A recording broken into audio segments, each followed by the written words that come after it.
حیث کانا نہیں، بس حیث کانا، باقی ٹھیک ہے جی ماشاء جی اللہ. حیث کانا. ٹھیک ہے. اچھا جناب، چلیں نیکسٹ دعا دیکھتے ہیں. یہ جو نیکسٹ دعا ہے نا، ہر قسم کی خیر کا سوال کرنا، یہ دعا آپ نے جو ہے یہ اچھا آپ سب نے ایک کام کرنا ہے، اپنے ایک بڈی بنانا ہے، ایک ساتھی بنانا ہے، اور یہ آپس میں ایک دوسرے کو دعائیں بھی سنانی ہے. وہ آپ گھر میں بھی بنا سکتے ہیں، ہو سکتا ہے ان کو دعا یاد نہ ہو، آپ اپنے ہسبینڈ کو کہہ سکتے ہیں، اپنے پیرنٹس میں سے کہہ سکتے ہیں، کسی کو اپنے بہن بھائی کو کہہ سکتے ہیں، فرینڈس کو کہہ سکتے ہیں کہ یہ میری دعا سن لیں، ترجمہ یہ سامنے ہے آپ کے. ٹھیک ہے، اس طرح ان کے تک وہ بات بھی پہنچ جائے گی، ہو سکتا ہے وہ بھی آپ کو سنا دیں. تو یہ جو ہر قسم کی خیر کا سوال کرنا ہے نا، یہ دعا جو ہے نا یہ آپ نے خود سنی ہے. اب کھانا کھانے کے بعد خیر کی دعا جو ہے یہ اب آپ میں سے کون سنائے گا؟ سمینہ طارق آپ سنائیں گی؟ سمینہ طارق، سمینہ کا مائک نہیں کھل رہا. شہناز الہی آپ سنائیں گی؟ جی. اللہم بارک لنا فیہ، اے اللہ تو برکت عطا فرما اس بیچ اس کے، امنا اور خیرن من ہو، اور میرے کھانے میں بہتر اس سے زیادہ. اچھا دیکھیں اس کا ترجمہ، آپ دیکھیں، اے اللہ ہمارے لیے اس میں برکت عطا فرما. سمپل، یہ بارک لنا کا ترجمہ ہمیشہ ہوتا ہے ہمیں برکت عطا کر، فی اس میں، وَأَطْعِمْنَا خَيْرًا مِّنْ، اور ہمیں اس سے بہتر کھلا. دیکھیں آج کل آپ ماشاءاللہ افطاری تو کرتے ہوں گے، سحری بھی کرتے ہوں گے. اب یہ دعا آپ نا ہر روز افطاری سحری کے بعد بھی مانگ سکتے ہیں کہ یاد کرنے کے جی پوائنٹ، میرا کھل گیا، سناؤں میں؟ اور ہمیں اس سے بہتر کھانا کھلا. ٹھیک ہے جی. اچھا تمینہ، یہ جو لباس پہننے کی جو دعا ہے نا، یہ دعا آپ لوگوں نے خود اپنے بڑی کے ساتھ یاد کرنی ہے. ذرا بڑی دعا، اتنا وقت نہیں ہے میرے پاس سننا ہے. انشاءاللہ میں یاد کر لوں گی انشاءاللہ. شادی کے لیے دینے والی، کیا یہ سمینہ آپ کو یاد ہے؟ شادی کی مبارکباد پر دینے والی. میں کوشش کرتی ہوں. بارک اللہ، برکت دے اللہ، اللہ لکا، ہمارے لیے، وبارکہ، اور برکت دے علیکہ، ان کے لیے، نہیں، وجمع، کا ترجمہ تم ہوتا ہے، اللہ تمہیں برکت دے، اور اللہ تمہیں برکت دے، وجمع، اور سب کا سب، بینکما، تم دونوں کے لیے، فی خیرن، خیر میں سے، اور تم دونوں کو خیر پر جمع رکھے. ٹھیک ہے جناب، چلے یہی تک ترجمات سنتے ہیں کیونکہ وقت، دعائیں لمبی تھی، وقت زیادہ ہو گیا، ہمیں اپنے سیشن کی طرف بھی جانا ہے. آج کا سیشن بہت اہم ہے، زندگی میں معاملات کے حوالے سے ہم جانیں گے، اور پھر انشاءاللہ اس پر ڈسکس کریں گے. کچھ فقہی سوال بھی ایک آدھ لیں گے، اور اس کے بعد ہم کوئز پول کی طرف آئیں گے. تو یہ جتنی دعائیں ہیں نا جو آپ یاد کر رہے ہیں، یہ آپ اپنے ساتھیوں کو سناتے رہیں اور سنتے رہیں. آگے بھی آپ شیئر کر سکتے ہیں دوسرے لوگوں کے ساتھ. چلیں جی، چلتے ہیں آج کے سیشن کی طرف. Over to you admin.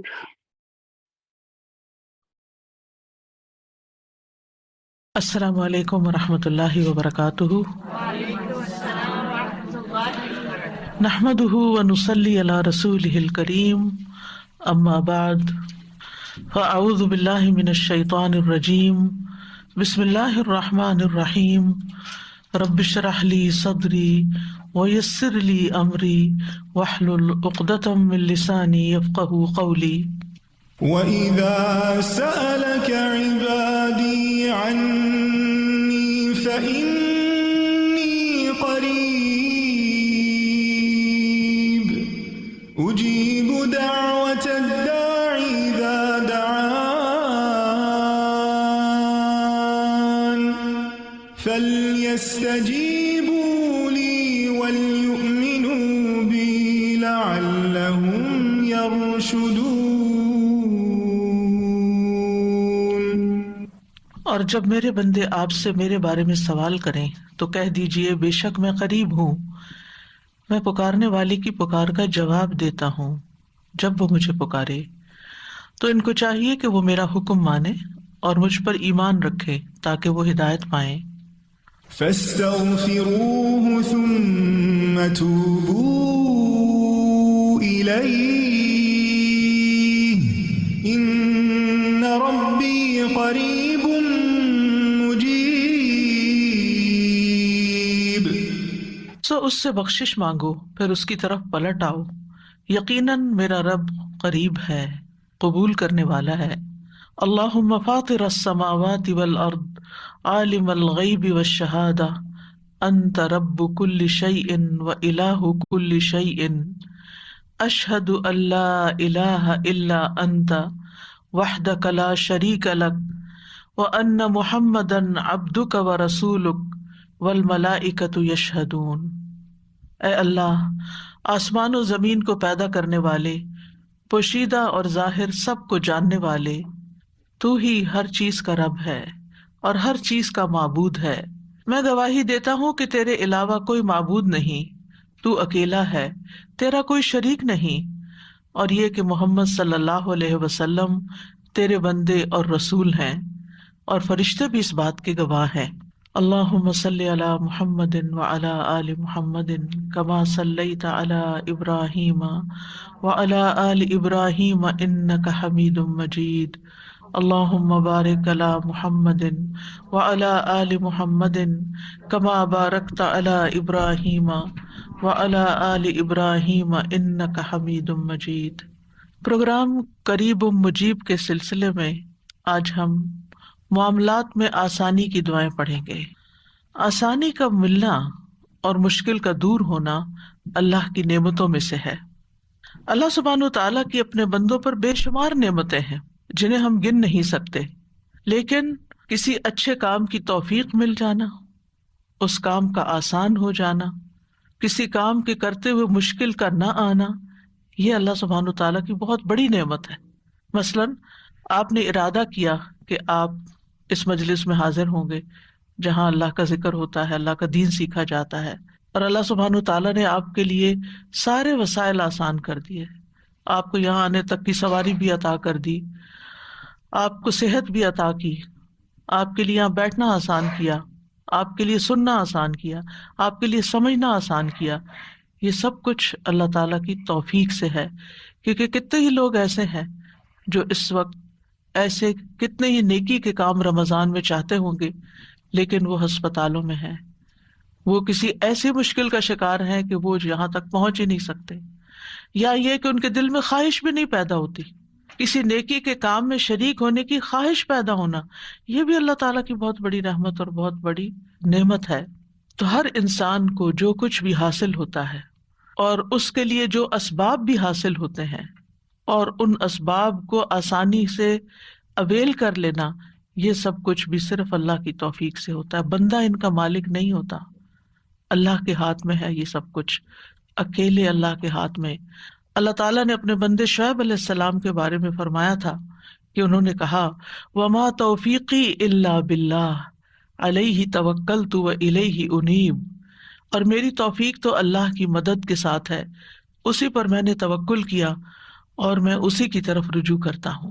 بس دین کے معاملات ہوں یا دنیا کے معاملات ہوں، دونوں طرح کے معاملات کو آسان بنانا، ان کو کر جانا ہمارے ہاتھ میں نہیں ہے، یہ صرف اور صرف اللہ کے ہاتھ میں ہے جو اکیلا ہے، اس کا کوئی شریک نہیں ہے۔ یہ زندگی چونکہ ایک امتحان ہے، اس لیے یہاں پر آسانیوں کے ساتھ تکلیفیں بھی ہوتی ہیں، لیکن یاد رکھیے کہ تنگی کے بعد اللہ تعالیٰ آسانی بھی پیدا فرما دیتا ہے، یعنی ایسا نہیں ہوتا کہ صرف تنگی ہی تنگی ہو، تنگی کے ساتھ ہی آسانی بھی ہوتی ہے۔ فَإِنَّ مَعَ الْعُسْرِ يُسْرًا، إِنَّ مَعَ الْعُسْرِ يُسْرًا، تنگی کے ساتھ آسانی ہے اور مشکل میں آسانی ہے۔ یعنی عام طور پر لوگ سمجھتے ہیں کہ زندگی صرف مشکل ہی مشکل ہے، لیکن اگر ہم غور کریں تو مشکلات میں اللہ تعالیٰ نے بہت سی آسانیاں بھی رکھی ہیں۔ سورۃ الطلاق میں اللہ تعالیٰ فرماتے ہیں لِيُنْفِقْ ذُو سَعَةٍ مِّن سَعَتِهِ وَمَنْ قُدِرَ عَلَيْهِ رِزْقُهُ فَلْيُنْفِقْ مِمَّا آتَاهُ اللَّهُ لَا يُكَلِّفُ اللَّهُ نَفْسًا إِلَّا مَا آتَاهَا سَيَجْعَلُ اللَّهُ بَعْدَ عُسْرٍ يُسْرًا، تاکہ وسعت والا اپنی وسعت میں سے خرچ کرے، اور جس پر اس کا رزق تنگ کیا گیا ہے اسے چاہیے کہ اس میں سے خرچ کرے جو اللہ نے اسے دیا ہے۔ اللہ کسی نفس کو تکلیف نہیں دیتا مگر جتنی اس نے اس کو طاقت دی، ان قریب اللہ تنگی کے بعد آسانی بھی پیدا کر دے گا۔ سورۃ الطلاق کی یہ آیت جو ہے یہ طلاق کے معاملات سے متعلق ہے، یعنی عام طور پر جب کوئی گھر ٹوٹتا ہے تو بہت مشکل پیش آتی ہے، اور اس وقت انسان سمجھتا ہے کہ دنیا اندھیر ہو گئی ہے، لیکن اللہ تعالیٰ کا وعدہ کیا ہے سَيَجْعَلُ اللَّهُ بَعْدَ عُسْرٍ يُسْرًا، کہ تنگی تو ہے، اس وقت مشکل تو ہے، پریشانی تو ہے، لیکن اللہ تعالیٰ اس کے بعد آسانی بھی لے آئے گا۔ اسی طرح پیغمبروں کے اوپر جب حالات بہت تنگ ہوئے، ان کی زندگیاں بہت مشکل میں آ گئیں، تو سورۃ یوسف میں آتا ہے حتی اذا استیأس الرسل وظنوا انہم قد کذبوا جاءہم نصرنا فنجی من نشاء، یہاں تک کہ جب رسول نا امید ہونے لگے، یعنی رسولوں پر بھی اتنی زیادہ مشکلات آئیں کہ ان کو یہ محسوس ہونے لگا کہ اب اس کے بعد کوئی رستہ نہیں نکلے گا، تو کیا ہوا؟ لوگوں نے سمجھا کہ ان کے ساتھ جھوٹ بولا گیا ہے کہ تمہارے لیے آسانیاں ہوں گی اور کامیابیاں ہوں گی، تو ان رسولوں کے پاس ہماری مدد آ گئی، پھر جسے ہم نے چاہا عذاب سے بچا لیا۔ اسی طرح جب قحط پڑتا ہے، خشک سالی ہوتی ہے، تو لوگ نا امید ہونے لگتے ہیں کہ یکا یک اللہ تعالیٰ رحمت کی ہوائیں بھیج دیتا ہے اور بادل امڈ آتے ہیں، بارشیں ہوتی ہیں، ہریالی ہو جاتی ہے اور تنگی کے بعد آسانی پیدا ہو جاتی ہے۔ تو یہ اس دنیا کا اصول ہے کہ کبھی تنگی ہے اور کبھی آسانی ہے، کبھی رات ہے اور کبھی دن ہے، رات کے بعد دن آتا ہے اور دن کے بعد رات بھی آتی ہے۔ تو جو شخص اس حقیقت کو سمجھ جاتا ہے کہ دن کے ساتھ رات بھی ہے، تو وہ اپنے مشکل وقت کو بہت آسانی سے کاٹ لیتا ہے، کیونکہ اس کو یہ معلوم ہے کہ اس رات کو ختم ہونا ہے، یہ کیفیت یا یہ حالات جو اس وقت پیدا ہوئے میں ہیں یہ ٹھیک ہو جائیں گے۔ اس سلسلے میں آج ہم نے قرآنی دعا کا انتخاب کیا ہے سورۃ الکہف کی آیت نمبر 10 سے۔ اللہ سبحانہ وتعالیٰ فرماتے ہیں ربنا آتنا من لدنك رحمة وهيئ لنا من أمرنا رشدا۔ اس آیت کے بیک گراؤنڈ میں اللہ تعالیٰ فرماتے ہیں اس سے پہلے کیا آپ نے سمجھا کہ غار اور کتبے والے ہماری عجیب نشانیوں میں سے تھے؟ جب ان نوجوانوں نے غار کی طرف پناہ لی تو کہنے لگے اے ہمارے رب ہمیں اپنے پاس سے رحمت عطا کر اور ہمارے لیے ہمارے معاملے میں رہنمائی مہیا فرما۔ ان آیات میں اللہ سبحانہ تعالیٰ نے اصحاب کہف کا قصہ بیان کیا ہے۔ یہ کچھ نوجوان مسلمان تھے، ان کے ساتھ ان کا ایک کتا بھی تھا۔ ان کے ملک کا بادشاہ بت پرست تھا اور لوگوں کو مجبور کرتا تھا کہ سب بت پرست بن جائیں، تو جو لوگ نہیں مانتے تھے ان کے لیے وہ زندگی مشکل کر دیتا، انہیں سخت سزا دیتا۔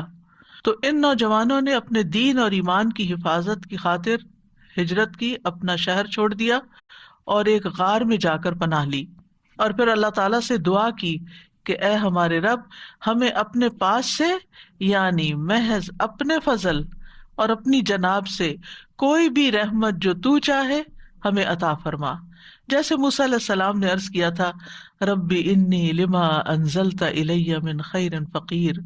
تو اسی طرح ان نوجوانوں نے بھی اللہ سبحانہ تعالیٰ سے دعا کی کہ یا رب تو ہمارے لیے ہمارے معاملے میں آسانی پیدا کر دے، لہٰذا ان کی دعا قبول کر لی گئی۔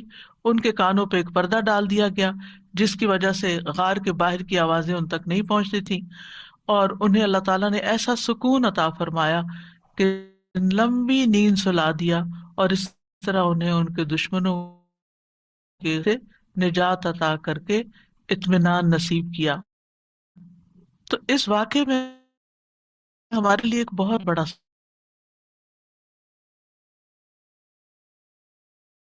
مشکل وقت میں اللہ سبحانہ تعالیٰ کی طرف رجوع کرتا ہے تو اللہ تعالیٰ اس کے لیے آسانی پیدا کر دیتے ہیں۔ مشکل یہ ہے کہ جب ہمیں کوئی تکلیف ہوتی ہے تو ہم انسانوں کی طرف دیکھتے ہیں کہ شاید یہ ہمارا مسئلہ حل کر دیں، لیکن انسان تو خود ہماری طرح محتاج ہے۔ یا ایھا الناس انتم الفقراء الی اللہ واللہ هو الغنی الحمید، اللہ غنی اور حمید ہے، سارے وسائل اس کے پاس ہیں، وہ قابل تعریف ہے اور وہی مشکلات کو آسان کر سکتا ہے۔ لہٰذا اصحاب کہف نے مشکل سے بچنے کے لیے سب سے اہم سبب اور سب سے اہم وسیلے کو پکڑا، اور وہ کیا تھا کہ اللہ سبحانہ تعالیٰ کی بارگاہ میں عاجزی، اللہ تعالیٰ سے خوب خوب دعائیں کرنا اور دعاؤں کے ساتھ اللہ کی پناہ لینا۔ ربنا آتنا من لدنک رحمہ، اے ہمارے رب تو ہمیں اپنے پاس سے رحمت عطا فرما۔ اور جب انسان صرف اللہ سبحانہ تعالیٰ کی رحمت سے امید لگاتا ہے تو اللہ سبحانہ تعالیٰ اس کی مدد ضرور کرتا ہے، کیونکہ اللہ تعالیٰ دیکھتا ہے کہ میرا بندہ اس وقت اب کرتا کیا ہے۔ اصل میں کوئی بھی مشکل جو آتی ہے ہماری زندگی میں وہ ہمیں کچھ نہ کچھ سکھا جاتی ہے اور ہمیں اس امتحان سے گزار کر ہمارے درجات کو بلند کرنے کا ذریعہ بنتی ہے۔ انسان اس کے ذریعے میچورٹی کے لیول پہ پہنچتا ہے، آگے بڑھتا ہے۔ انسان اپنی عبادت کے ذریعے بھی آگے بڑھتا ہے. لیکن مشکلات پر صبر کر کے، مشکلات کو برداشت کر کے، اس کی حکمت اور اس کے اندر کے جوہر جو ہوتے ہیں وہ باہر نکل آتے ہیں. اور جن چیزوں کی طرف اور جن عبادات کی طرف وہ توجہ نہیں کر رہا ہوتا، اور اللہ تعالیٰ چاہتا ہے کہ بندہ ان عبادات کی طرف توجہ کرے، تو مشکل وقت میں انسان پھر جب اللہ کی طرف رجوع کرتا ہے تو اللہ تعالیٰ اس کے لیے رہنمائی میسر کر دیتا ہے. اور پھر خاص طور پر آپ دیکھیں کہ ان نوجوانوں کا جو قصہ ہے یہ ہمیں بتاتا ہے کہ ان نوجوانوں کو اللہ تعالیٰ نے ایسی سمجھ دی تھی کہ عین جوانی کے عالم میں انہوں نے اتنی پیاری دعا مانگی کہ ربنا آتنا من لدنک رحمہ. اور کہا جاتا ہے کہ وہاں کے اشرافیہ تھے، ایلیٹ گھرانوں کے بچے تھے، انہوں نے کوئی دنیاوی وسائل اختیار نہیں کیے کہ بادشاہ تک اپروچ کریں اور پھر اپنے آپ کو بچائیں. انہوں نے بادشاہوں کے بادشاہ کو اپروچ کیا، یعنی اللہ رب العزت سے دعا کی. اور پھر جب رحمت آ جاتی ہے نا اللہ تعالیٰ کی، ہر چیز مل جاتی. لہذا اس رحمت کے ذریعے ان کا کھانا پینا، امن و اطمینان، دشمنوں کے خوف سے دوری، سبھی کچھ ان کو میسر آ گیا. اور وہ کہاں پر تھے؟ غار میں تھے. غار میں کوئی کھانا نہیں ہوتا، غار میں کوئی ٹھنڈا کمرہ نہیں ایسا ہوتا کہ اگر گرمی ہے یا کوئی پریشانی اور تکلیف ہے تو وہاں کوئی لائٹ ہوگی. آپ دن میں تو غار میں جا کے پھر بھی بیٹھ سکتے ہیں، لیکن آپ کو یہ پتا ابھی رات آنی ہے اور کوئی کیڑا مکوڑا اور کوئی سانپ بچھو بھی آ سکتا ہے. جیسے نبی صلی اللہ علیہ وسلم جب غار ثور میں پناہ لیے ہوئے تھے تو حضرت ابو بکر نے جس سوراخ میں پاؤں رکھا وہاں سے ایک سانپ نے ان کو یا بچھو نے کاٹ لیا تھا. تو اس وقت ان کے آنسو نکلنے لگے تھے، حالانکہ وہ اللہ کے راستے میں تھے. لیکن یہ جو مخلوقات ہیں ان کا شر تو اپنی جگہ موجود ہے. تو اس وقت بھی انہوں نے اف تک نہیں کی اور کوئی شکوہ شکایت نہیں کی. تو یہاں پر آپ دیکھیں کہ ان بچوں نے بھی غار کی طرف پناہ لی اور دعائیں اللہ تعالیٰ سے کی، جس کے نتیجے میں اللہ تعالیٰ نے ان کی دین و دنیا دونوں کی اصلاح کر دی. یعنی شرک میں پڑنے سے بھی بچ گئے اور اس کے ساتھ ساتھ اللہ تعالیٰ نے ان کو ایک نمونہ بنا دیا. اور رشد کہتے ہیں سیدھے راستے کی طرف ہدایت حاصل کرنا اور اس پہ قائم رہنا، یعنی ہدایت مل بھی جانا اور پھر ہدایت پہ قائم رہنا، اور یہ الغی کی اپوزٹ ہوتا ہے. تو بہرحال انہوں نے ایسے اسباب اختیار کیے جو ان کی دعا کی قبولیت کا سبب بنے، اور وہ یہ کہ انہوں نے کسی انسان پہ بھروسہ نہیں کیا، نہ اپنی ذات پہ بھروسہ کیا، نہ کسی اور مخلوق پہ بھروسہ کیا، بلکہ عاجزی اور انکساری کے ساتھ اللہ تعالیٰ سے اپنے معاملات کی آسانی کا سوال کرتے رہے. اور کوشش کے بعد اللہ پہ جب بھروسہ کیا اور دعا مانگی تو اللہ تعالیٰ نے دعا قبول کر لی. 3 چیزیں نظر آتی ہیں: کوشش، اعتماد، بھروسہ، یقین اور دعا. اور اللہ تعالیٰ نے مشکل آسان کر دی. مشکلات کیوں آتی ہیں؟ اگر دیکھا جائے تو یہ دنیا کی زندگی اٹ سیلف ایک آزمائش ہے. اللہ تعالیٰ فرماتے ہیں ام حسبتم ان تدخلوا الجنۃ ولما یعلم اللہ الذین جاہدوا منکم ویعلم الصابرین. کیا تم سمجھتے ہو کہ تم یوں ہی جنت میں داخل ہو جاؤ گے، یعنی بغیر کسی مشکل سے گزرے ایسے ہی جنت میں چلے جاؤ گے، حالانکہ ابھی تو اللہ نے تم میں سے ان لوگوں کو جانا ہی نہیں جنہوں نے جہاد کیا، اور نہ ان کو جو صبر کرنے والے ہیں. یعنی اللہ کی راہ میں جد و جہد کرنے والے اور صبر کرنے والے ابھی اللہ نے ان کو جانچا پرکھا نہیں، یعنی ان کی آزمائش ہونی ہے، ابھی ان کی پرکھ ہونی ہے کہ کون مشکل آنے پر اللہ کے راستے میں جد و جہد کو جاری رکھتا ہے اور کون اس مشکل پر صبر کرتا ہے. یعنی مشکل ہماری سچائی کو پرکھنے کے لیے آتی ہے کہ ہم کسی کاز میں کتنے سچے ہیں. اور ویسے بھی اس زندگی میں امتحانوں کا آنا لازمی ہے. اللہ تعالیٰ نے پہلے سے ہی بتا دیا وَلَنَبْلُوَنَّكُمْ بِشَيْءٍ مِّنَ الْخَوْفِ وَالْجُوعِ وَنَقْصٍ مِّنَ الْأَمْوَالِ وَالْأَنفُسِ وَالثَّمَرَاتِ وَبَشِّرِ الصَّابِرِينَ الَّذِينَ إِذَا أَصَابَتْهُمْ مُصِيبَةٌ قَالُوا إِنَّا لِلَّهِ وَإِنَّا إِلَيْهِ راجعون أُولَئِكَ عَلَيْهِمْ صَلَوَاتٌ مِّن رَّبِّهِمْ وَرَحْمَةٌ وَأُولَئِكَ هُمُ الْمُهْتَدُونَ.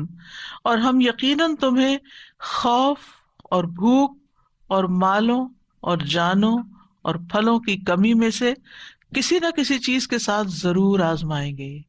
یعنی اس دنیا پر پائے جانے والے ہر انسان کی آزمائش ضرور ہوگی، یعنی اس امتحان کے لیے وہ تیار رہے، ان میں سے کسی نہ کسی چیز سے، چاہے ایک ہو یا ایک سے زیادہ. پھر فرمایا ہم نے ان لوگوں کی آزمائش کی جو ان سے پہلے تھے، سو اللہ ہر صورت میں ان لوگوں کو جان لے گا جنہوں نے سچ کہا، اور ان کو بھی جو جھوٹے ہیں، یعنی کون سچے ہیں اللہ کے وعدوں پہ یقین رکھتے ہیں اور کون صرف زبانی کلامی یہ بات کرتے ہیں اور ایمان ان کے دلوں میں نہیں اترا۔ یعنی اللہ سبحانہ تعالیٰ آزمائیں گے، اور صبر کرنے والوں کو خوشخبری دے دیجیے۔ وہ لوگ جب انہیں کوئی مصیبت آتی ہے تو وہ کہتے ہیں بے شک ہم اللہ کے لیے اور بے شک ہم اسی کی طرف لوٹ کے جانے والے ہیں۔ یہ وہ لوگ ہیں جن پر ان کے رب کی طرف سے کئی مہربانیاں ہیں اور بڑی رحمت ہے، اور یہی لوگ ہدایت پانے والے۔ تو اس سے پتہ یہ چلتا ہے کہ انسان کو جب کوئی مصیبت آتی ہے تو پھر انسان کے دو رویے ہوتے ہیں۔ ایک یہ کہ اللہ تعالیٰ سے دور ہو جائے، اللہ تعالیٰ سے ناراض ہو جائے، اور ایک رویہ یہ ہے کہ انسان اللہ ہی کی طرف پلٹے اور اللہ سبحانہ تعالیٰ سے مدد مانگے، اور مدد مانگنے والوں کے لیے اللہ تعالیٰ کی مدد آ جاتی ہے، ان پر ان کے رب کی طرف سے صلوات یعنی مہربانیاں نازل ہوتی ہیں اور رحمت نازل ہوتی ہے، یعنی طرح طرح کے وینیوز کھلتے ہیں ان کے لیے خیر اور بھلائی کے۔ یعنی ایک مشکل ضرور آتی ہے لیکن ان مع العسر یسرا، اس مشکل کے ساتھ آسانی بھی ہوتی ہے، اور وہ آسانیاں انسان کو بعض اوقات نظر نہیں آتی، محسوس نہیں ہوتی، لیکن اگر انسان اللہ کا یہ وعدہ جان لے کہ یرید اللہ بکم اليسر ولا یرید بکم العسر، اللہ تعالیٰ تمہیں تنگ نہیں کرنا چاہتا، اللہ تعالیٰ دراصل تمہارے لیے آسانی چاہتا ہے، لیکن آسانی مشکل کے ساتھ آتی ہے۔ مثال کے طور پر آپ دیکھیں، آج کل آپ نے روزے رکھے ہوئے، آپ کو مشکل تو ہے، یعنی ایسے وقت میں کھانا پڑتا ہے جب آپ کھاتے نہیں ہیں، وہ کھانا مشکل ہوتا ہے۔ ایسے وقت میں جاگنا پڑتا ہے جب آپ جاگتے نہیں، آپ کو سونا ہوتا ہے اور آپ کو جاگنا پڑتا ہے۔ آپ کا جب کھانے کو دل چاہتا ہے، سب کچھ ہوتے ہوئے بھی آپ کھا نہیں سکتے، یعنی طرح طرح کی روزے کے ساتھ مشقتیں وابستہ ہیں۔ لیکن آسانی کتنی، سارا دن کچن صاف ستھرا ہے، کتنا کام کم ہو گیا۔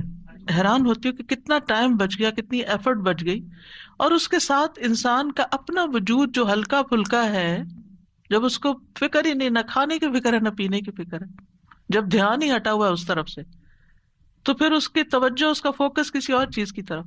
پھر جب کم کھاتا ہے تو جسم ایکٹیو ضرور ہوتا ہے، اور اس ایکٹیونیس کی وجہ سے انسان کا چلنا پھرنا، سانس لینا اور بہت سے کام کاج کرنا بہت آسان ہو جاتا ہے۔ پھر اس کے ساتھ یہ کہ عبادت کی جو لذت نصیب ہوتی ہے، قرآن پڑھنے کی، دعا کرنے کی، اللہ سبحانہ تعالیٰ کا ذکر کرنے کی، تسبیح کرنے کی، وہ بھرے پیٹ تو ہوتی نہیں۔ پھر اسی طرح انسان اگر کچھ سیکھتا یا سکھاتا ہے تو وہ بھی اس کے لیے آسان ہو جاتا ہے، اور دل میں ایک سکون کی اور راحت کی جو کیفیت ہوتی ہے وہ بھی ناقابل بیان ہے۔ تو ایک آپ نے منہ ہی بند کیا نا، کھانا بھی نہیں چھوڑا ہے یا تھوڑی سی نیند قربان کی ہے، لیکن کتنی آسانیاں ہیں ساتھ اگر انسان ان کے اوپر غور کرے، ان کی طرف توجہ کرے۔ رسول اللہ صلی اللہ علیہ وسلم نے فرمایا تھا ان ھذا الدین یسر، یہ دین آسان ہے۔ یعنی ہم سمجھتے دین میں بہت مشکلات ہیں، لیکن جہاں جہاں ہمیں جس حکم پر عمل کرتے ہوئے مشکل پیش آتی ہے وہیں ساتھ آسانی بھی اللہ نے رکھی، اور اگر انسان اس حکم پر عمل نہیں کرتا تو بے شمار مشکلات اس کی زندگی میں پیدا ہو جاتی ہیں۔ اور فقہ میں ایک اصول ہے المشقت تجلب التیسیر، مشقت آسانی لاتی ہے، مشقت آسانی لاتی۔ ایک اور اینگل سے، فقہ کے اینگل سے، مثلاً آپ بیمار ہو گئے، اب آپ وضو نہیں کر سکتے، آپ بیٹھے بیٹھے وہیں ہاتھ مار کے اپنا تیمم کر لیتے ہیں، آسانی آ گئی نا۔ وضو میں ایک مشقت تو بہرحال ہے، لیکن آپ کے لیے مشقت آئی تو اللہ نے ساتھ ہی آسانی بھی دے دی۔ آپ کھڑے نہیں ہو سکتے، طویل قیام نہیں کر سکتے، آپ بیٹھ کے نماز پڑھ لیں، آپ اشاروں سے نماز پڑھ لیں، آپ سے سارے کام کاج چھوٹ گئے، آپ بس ریسٹ کریں، لیٹیں، سوئیں، آرام کریں۔ لوگ آپ کو پوچھتے نہیں تھے، اب ہر کوئی آپ کا حال پوچھ رہا ہے۔ یعنی ایک بیماری کے ساتھ کتنی ساری اور چیزیں آ گئی کہ جو آپ کی زندگی میں پہلے نہیں تھی۔ تو المشقت تجلب التیسیر، مشقت، مشکل، پریشانی، تکلیف اپنے ساتھ آسانی بھی لاتی ہے۔ یعنی جب یہ کہا جاتا ہے نا دین آسان ہے، تو اس کا یہ مطلب نہیں کہ دین جو ہے وہ صرف آسانیوں کا مجموعہ ہے، مطلب یہ کہ اس کے جو احکامات ہیں ان پر چل کر انسان کو آسانی ملتی۔ اللہ کا وعدہ ہے فَأَمَّا مَنْ أَعْطَى وَاتَّقَى وَصَدَّقَ بِالْحُسْنَى فَسَنُيَسِّرُهُ لِلْيُسْرَى، اس کے برعکس وَأَمَّا مَنْ بَخِلَ وَاسْتَغْنَى وَكَذَّبَ بِالْحُسْنَى فَسَنُيَسِّرُهُ لِلْعُسْرَى۔ تو تنگی کس طرف سے ملی اور آسانی کس طرف سے ملی؟ بس جس نے دیا، یعنی اللہ کے راستے میں دیا اور لوگوں کو آسانی دی، یعنی جو دینے والا ہاتھ ہے، دینے والا دل ہے، جو خرچ کرنے والا ہے، تو جس نے دیا اور اس نے تقویٰ بھی اختیار کیا، یعنی صرف خالص اللہ کے لیے دیا، صرف اللہ ہی کے لیے کیا جو کچھ کیا، اور اس نے بھلائی کو سچ مانا، ہر خیر کی بات جو اللہ کی طرف سے آئی اس پر یقین کر لیا، تو ہم اس کو آسان راستے کی سہولت دیں گے، اس کے لیے آسانیاں پیدا کر دیں گے، یعنی جس مشکل میں وہ ہے اس مشکل کو ختم کر دیں گے۔ اس کے برعکس جس نے بخل کیا، یعنی جو وہ دے رہا تھا اس کو روک لیا۔ بخل کیا ہے؟ دینے کا اپوزٹ، چاہے مال ہو، چاہے علم ہو، چاہے لوگوں کو مشورہ دینا ہو، چاہے لوگوں کی کاؤنسلنگ کرنی ہو، چاہے کسی کے ساتھ کسی بھی قسم کی بھلائی کرنی ہو، کسی طرح کی مدد، خدمت، کچھ بھی۔ تو جو اپنے ان نیکیوں کو روک لیتا ہے، اما من بخلا واستغنی، اور بے پرواہ رہا، کسی کی پرواہ نہیں، بس میری جان پہ مشکل آئی ہے، صرف مجھے اپنی فکر ہے، اب میں سب سے بری ذمہ۔ یعنی بعض اوقات ایسا ہوتا ہے نا، جب انسان کے دن اچھے ہوتے ہیں تو وہ پھر دینے والا بھی ہوتا ہے، لیکن ذرا سے اگر مال میں کوئی کمی ہوئی تو پھر انسان پہلی چیز کیا سوچتا ہے؟ ہاتھ روکنے لگتا ہے، اور بعض اوقات اتنا ہاتھ روک لیتا ہے کہ اپنے سے بھی روک لیتا ہے، اپنے اوپر بھی خرچ نہیں کرتا، اور بے پرواہ رہا، یعنی کیفیت اس کی ایسی ہوئی کہ اس کو نہ دین کی پرواہ، نہ دنیا کی، نہ آخرت کی، اور بھلائی کو جھٹلا دیا، ہم اس کو سخت راستے کے لیے سہولت دیں گے، یعنی اس کے لیے زندگی اور مشکل کرتے چلے جائیں گے۔ آسانی اور مشکل صرف دنیا کی نہیں بلکہ دنیا اور آخرت دونوں کی ہے۔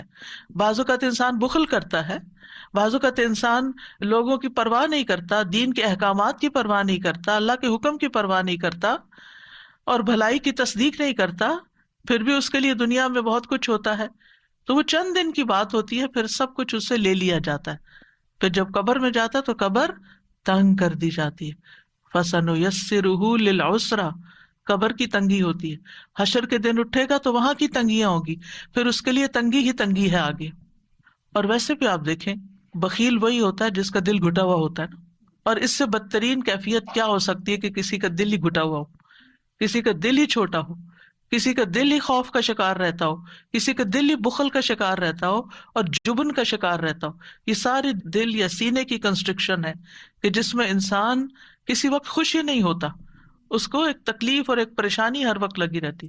جو دینے والا ہوتا ہے، جس کا ہاتھ کھلا ہوتا ہے نا، جس کی ہتھیلی کھلتی ہے اس کا دل بھی کھلتا ہے، اس کو شرح صدر بھی ہوتا ہے، جو بانٹتا ہے اس کو ملتا ہے، جو دیتا ہے اس کے لیے وسعتیں پیدا ہو جاتی ہیں۔ یہ اللہ تعالیٰ کا وعدہ ہے۔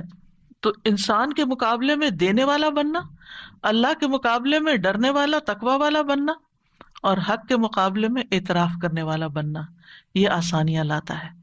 اور دوسرا، انسان کے مقابلے میں روکنے والا، اللہ کے مقابلے میں سرکشی اور بے پرواہی کرنے والا، اور حق کے مقابلے میں انکار کرنے والا۔ ایسا شخص جو ہے پھر اللہ تعالیٰ اس کو تنگیوں میں ہی مبتلا کر دیتے ہیں۔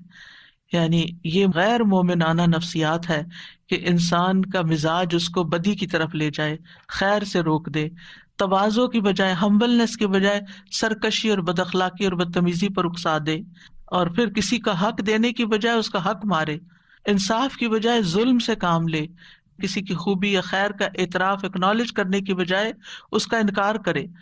تو جو انسان اس طرح کا طریقہ اختیار کرتا ہے وہ آخر کار پھر بڑی مشکل کا شکار ہو جاتا ہے، اور وہ جہنم ہے۔ تو بہرحال اللہ تعالیٰ انسان کو خیر اور شر دونوں کے ساتھ آزماتا ہے۔ سورۃ الانبیاء میں ہے، کل نفس ذائقۃ الموت ونبلوکم بالشر والخیر فتنہ والینا ترجعون، ہر جاندار کو موت کا مزہ چکھنا ہے، اور ہم تمہیں اچھے اور برے دونوں طرح کے حالات میں آزماتے ہیں، اور بالآخر تمہیں ہماری طرف لوٹنا ہے۔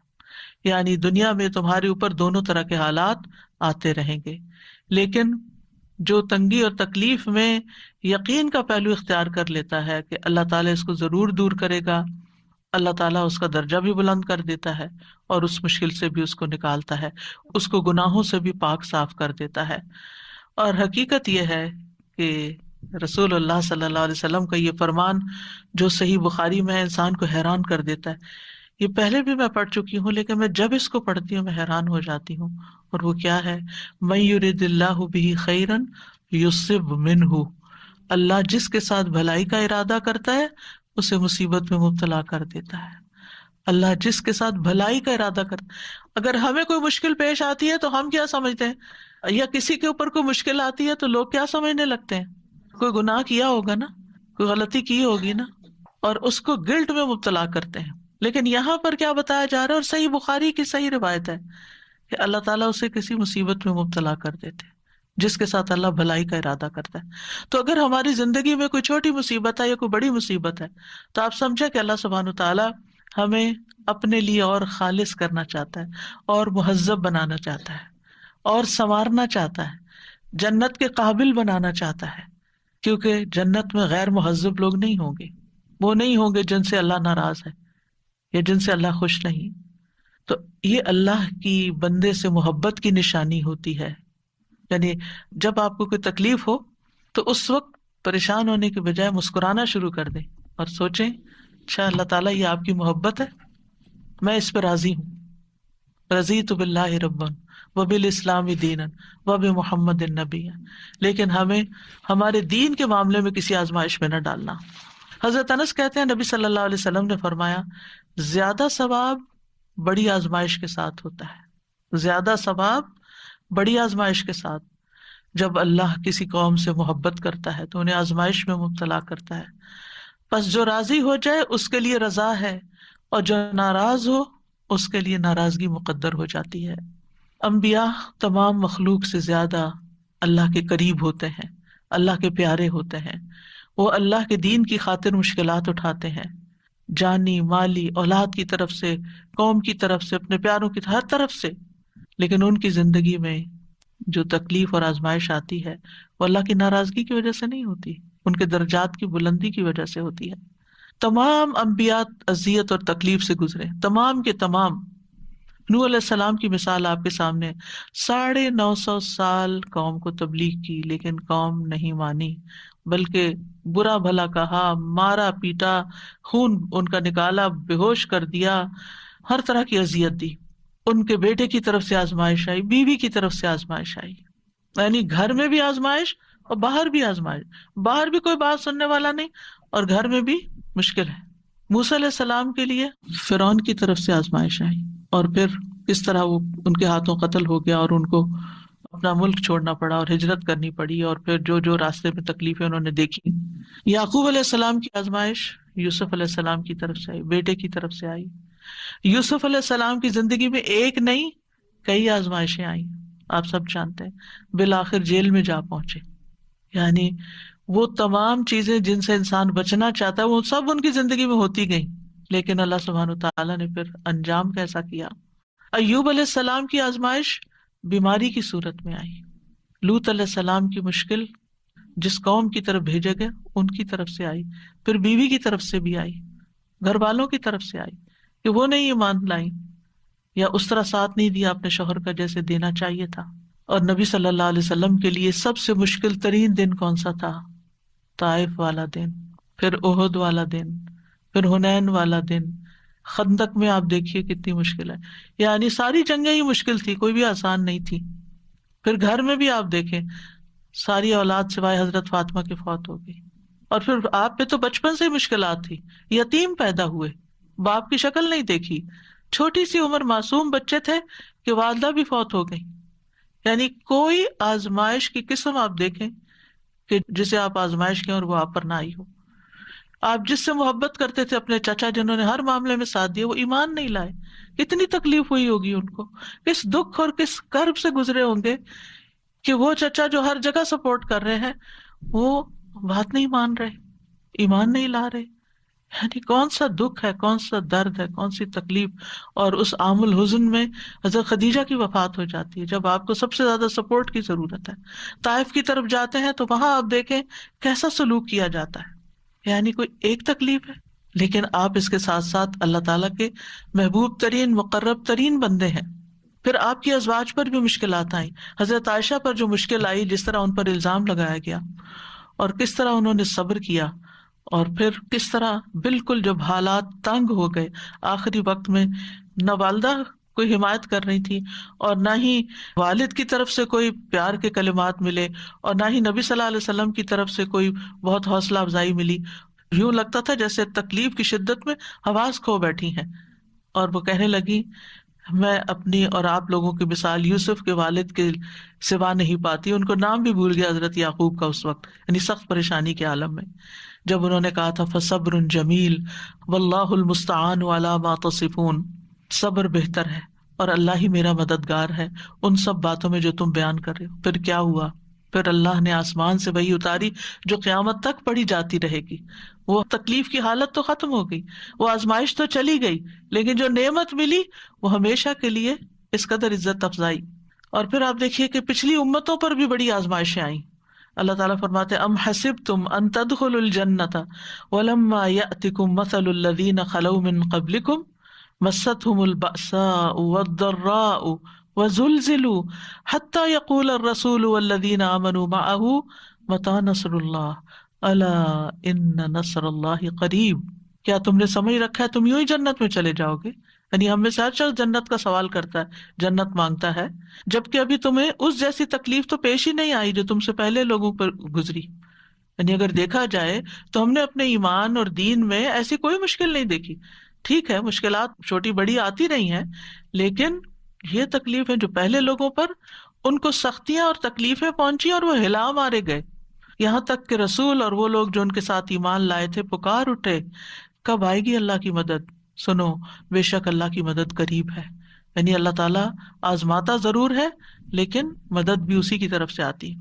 تو اگر ہم چاہتے ہیں کہ زندگی میں آسانیاں پیدا ہوں تو پھر سب سے پہلے تو اپنی مشکل کو، اپنی آزمائش کو کسی ایسے شخص کی آزمائش کے ساتھ کمپیئر کرنا چاہیے جو ہم سے زیادہ تکلیف میں گزرا ہو. ہمیں اپنی مشکل آسان نظر آئے گی. یعنی اگر ہمیں اپنی زندگی میں کوئی تکلیف نظر آتی ہے نا تو نبی صلی اللہ علیہ وسلم کی تکلیفوں کو یاد کر لیں، آپ کو لگے گا آپ جنت میں ہیں، آپ کو اپنی مشکل ہی نظر نہیں آئے گی. دوسری بات یہ کہ ایمان اور عمل صالح، اللہ تعالیٰ کا وعدہ ہے وَأَمَّا مَنْ آمَنَ وَعَمِلَ صَالِحًا فَلَهُ جَزَاءً الْحُسْنَى وَسَنَقُولُ لَهُ مِنْ أَمْرِنَا يُسْرًا. اور رہا وہ جو ایمان لایا اور اس نے نیک عمل کیا تو اس کے لیے بدلے میں بھلائی ہے، اور ان قریب ہم اسے اپنے کام میں سے سراسر آسانی کا حکم دیں گے، یعنی اس کے لیے آسانی پیدا کر دیں گے. سورۃ نحل میں آتا ہے من عمل صالحا من ذکر او انثى وهو مؤمن فلنحيينه حیاتا طیبہ ولنجزینہم اجرہم باحسن ما كانوا يعملون. جو شخص بھی نیک عمل کرے، خواہ مرد ہو یا عورت، یا عورت کا الگ نام لیا گیا ہے، عام طور پر مرد کا ذکر کر کے عورت کو ساتھ ہی شامل کر دیا جاتا ہے. فرمایا جو نیک عمل کرے گا بشرطے کہ وہ مومن ہو، ہم اسے ضرور پاکیزہ زندگی بسر کرائیں گے، اس کو اچھی زندگی دیں گے، یعنی اس دنیا میں بھی اچھائی دیں گے، اور آخرت میں ان کے بہترین اعمال کے مطابق یعنی جس درجے کے عمل ہوں گے انہیں ان کا اجر عطا کریں گے. یہ اللہ کا وعدہ ہے، اور اللہ کا وعدہ کبھی بھی جھوٹا نہیں ہو سکتا. اللہ کا وعدہ ہمیشہ سچا ہی ہوتا ہے. ابن تیمیہ رحمہ اللہ کہتے ہیں اطاعت کا انجام دنیا اور آخرت کی سعادت اور بلائی ہے. وہ کہتے ہیں مخلوقات میں سے سب سے زیادہ خوش نصیب وہ ہے جو اللہ کی عبادت اور اطاعت میں سب سے بڑھ کے ہوتا ہے، سب سے آگے ہوتا ہے. وہ کہتے ہیں کہ بندے کی سعادت یہ ہے کہ اسے جس چیز کا حکم دیا گیا ہے وہ انجام دے، اور جس چیز سے منع کیا گیا ہے وہ چھوڑ دے، یعنی اللہ کا بندہ بن جائے. ابن قیم کہتے ہیں اللہ رب العالمین ارحم الراحمین، قدرت رکھنے والوں میں سب سے بڑا قدرت رکھنے والا ہے، اور اس کی سعادت صرف اس کی اطاعت سے حاصل ہو سکتی ہے. یعنی اگر آپ چاہتے ہیں کہ تکلیف دور ہو تو اطاعت کے کاموں میں اور زیادہ آگے بڑھیں، پیچھے نہ رہیں. کل ہی میری کسی سے بات ہو رہی تھی تو ریسنٹلی ان پہ کوئی تکلیف آ گئی تو میں نے حال چال پوچھا تو کہنے لگے کہ پتہ ہی نہیں چل رہا کہ رمضان آیا. پریشانی نے ایسا دماغ کو گھما دیا ہے کہ رمضان کی جو روحانیت ہے وہ محسوس ہی نہیں ہو رہی. تو ہوتا یہ ہے کہ ایک آزمائش جب آتی ہے نا تو انسان کے دین کو خطرہ لاحق ہو جاتا ہے، دین میں اور پیچھے چلا جاتا ہے، دین کی روح نکل جاتی ہے. تو اللہ سبحانہ وتعالیٰ ایسی کسی مشکل میں نہ ڈالے کہ جب ہمارا دین کی چولیں ڈھیلی پڑنے لگی. میں نے ان سے کہا کہ آپ یہ دعا پڑھیں، کہنے لگے تو دعائیں بھول گئی ہیں کہ کون سی کس وقت پڑھتے ہیں. یعنی بعض اوقات انسان اتنا پریشان ہوتا ہے کہ اس کو اسی لیے فرمایا کہ والعصر ان الانسان لفی خسر الا الذین آمنوا وعملوا الصالحات وتواصوا بالحق وتواصوا بالصبر. تکلیف کے وقت ایک دوسرے کو حق اور صبر کی ضرورت ہوتی ہے. یعنی جب کوئی شخص کسی پریشانی میں ہو تو اس کو تنہا نہ چھوڑا جائے، بلکہ اس کو یاد دہانی کرائی جائے کہ اچھا اب یہ پڑھ لو، اب یہ پڑھ لو، اب یہ کر لو، اب یہ کر لو۔ پھر اس کے بعد یہ ہے، ابن قیم کہتے ہیں کہ اللہ کے وہ احکامات اور اس کا وہ حق جو اس نے اپنے بندوں پر واجب ٹھہرایا ہے، اور وہ شرعی احکامات جو اس نے ان کے لیے مشروع کیے ہیں، یہ آنکھوں کی ٹھنڈک ہے، دلوں کی لذت ہے، روح کی نعمتیں ہیں اور اس کی خوشیاں ہیں، اور اسی کے ساتھ روحوں کی سعادت ہے کہ انسان تکلیف کے وقت اور زیادہ اللہ کی عبادت کی طرف متوجہ ہو جائے۔ پھر ہے اللہ تعالیٰ کا تقوی اختیار کرنا، صرف اللہ سے ڈرنا۔ وَمَن يَتَّقِ اللَّهَ يَجْعَل لَّهُ مِنْ أَمْرِهِ يُسْرًا، جو اللہ سے ڈرے گا اللہ اس کے لیے اس کے کام میں آسانی پیدا کر دے گا، اللہ تعالیٰ اس کا کام آسان کر دیں گے۔ اس کا مطلب کیا ہے؟ اس کا مطلب یہ ہے کہ جب اللہ کا تقوی آئے گا نا، تو عموماً آپ دیکھیں کہ جو ہمیں تکلیف اور پریشانیاں ہوتی ہیں نا، یا مال کی طرف سے آتی ہیں، یا اولاد کی طرف سے آتی ہیں، یا باقی انسانوں کی طرف سے، چاہے کوئی بھی انسان ہو، اسپاؤز ہو یا کوئی فرینڈز ہو یا کوئی کلیگز ہو یا پارٹنرز ہو، یعنی کسی کی طرف سے بھی آ جاتی ہے۔ پھر جب تکلیف آتی ہے نا، سب سے پہلے تو اللہ تعالیٰ سے رابطہ کمزور، اس سے بدگمانی ہونے لگتی ہے، میرے اوپر یہ کیوں مسئلہ آ گیا، باقی تو سب لوگ خوش ہیں۔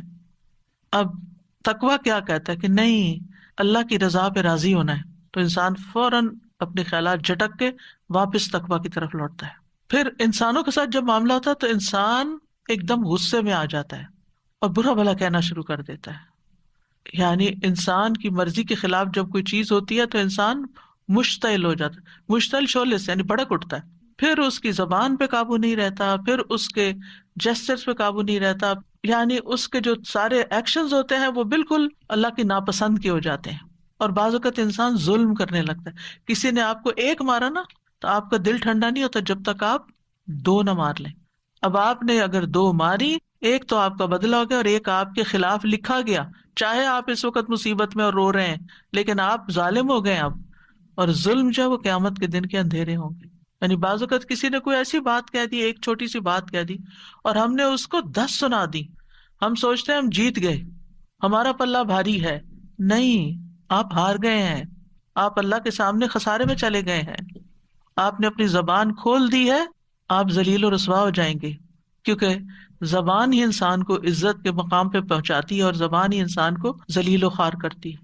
اور اس کے نتیجے میں کیا ہوتا ہے، مثلا بزنس میں 2 شریک ہیں یا 2 پارٹنر، 2 کولیگز ہیں، اب اگر ان کی آپس میں کوئی انبن ہوئی ہے اور ایک دوسرے کو ذلیل کیا ہے تو اس میں آپ دیکھیں کہ جتنے ان کے مل کے ترقی کرنے کے چانسز ہے، سارے چانسز ختم ہو گئے۔ اب وہ جو اکٹھا کام کر رہے تھے وہ الگ ہو گیا، وہ الگ ہوا تو کئی اور مسائل کھڑے ہو گئے۔ اسی طرح بہت سے لوگ جیسے ہسبینڈ وائف ہوتے ہیں، بہت کیسز میں دیکھا گیا ہے کہ جب غصے میں طلاق تک بات پہنچ گئی۔ مجھے اتنی حیرت ہوتی ہے، بیچاری خواتین بعض اوقات روتی ہوئی پوچھتی ہیں کہ چھوٹی سی بات تھی تو میرے ہسبینڈ نے یہ بول دیا، اب کیا طلاق ہو گئی ہے؟ یا وہ اگر یہ بھی کہہ دیتے ہیں نا کہ میں تمہیں چھوڑ دوں گا، تو وہ اس میں بھی پریشان ہوتی ہے کہ کہیں شاید ہمیں طلاق ہو گئی، کیونکہ ہمارے معاشرے میں جہالت ہے، ان کو پتہ ہی نہیں کہ کس لفظ سے طلاق ہوتی ہے، کس سے نہیں ہوتی۔ اور بعض لوگ پھر صرف گلٹ میں زندگی گزارتے رہتے ہیں، کیا پتہ طلاق ہو چکی ہو، کیا پتہ یہ ہو چکا ہو، وہ ہو چکا۔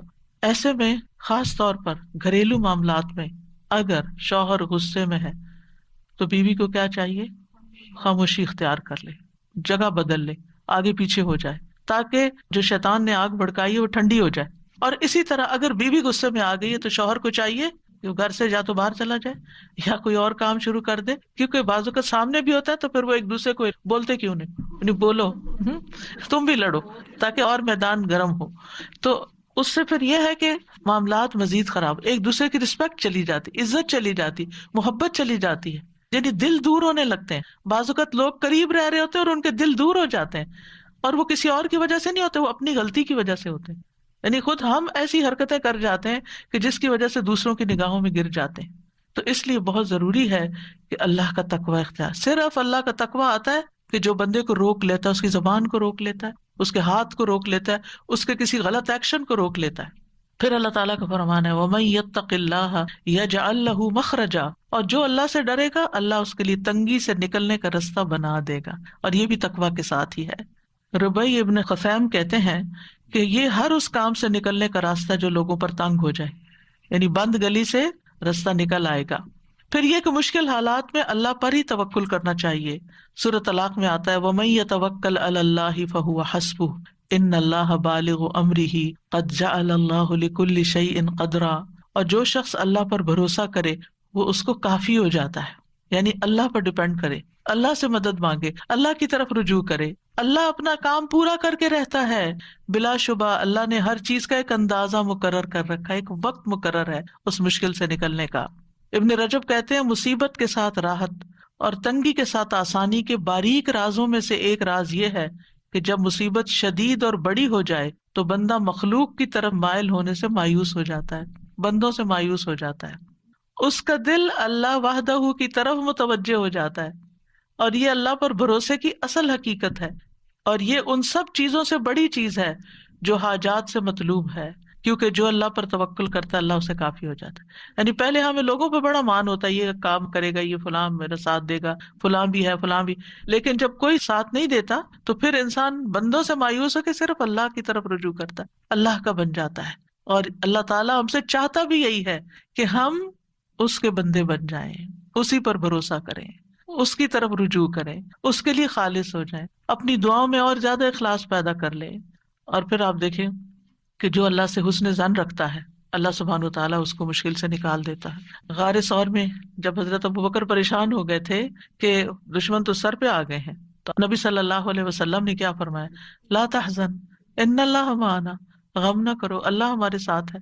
اور یہ کہنے کی دیر تھی فانزل اللہ سکینتہ علیہ، اللہ نے اس پر اپنی سکینت نازل کر دی، وأیدہ بجنود لم تروہا، ایسے لشکروں سے مدد کی جو تم نہیں دیکھ رہے تھے، اور کفار نامراد پلٹ گئے۔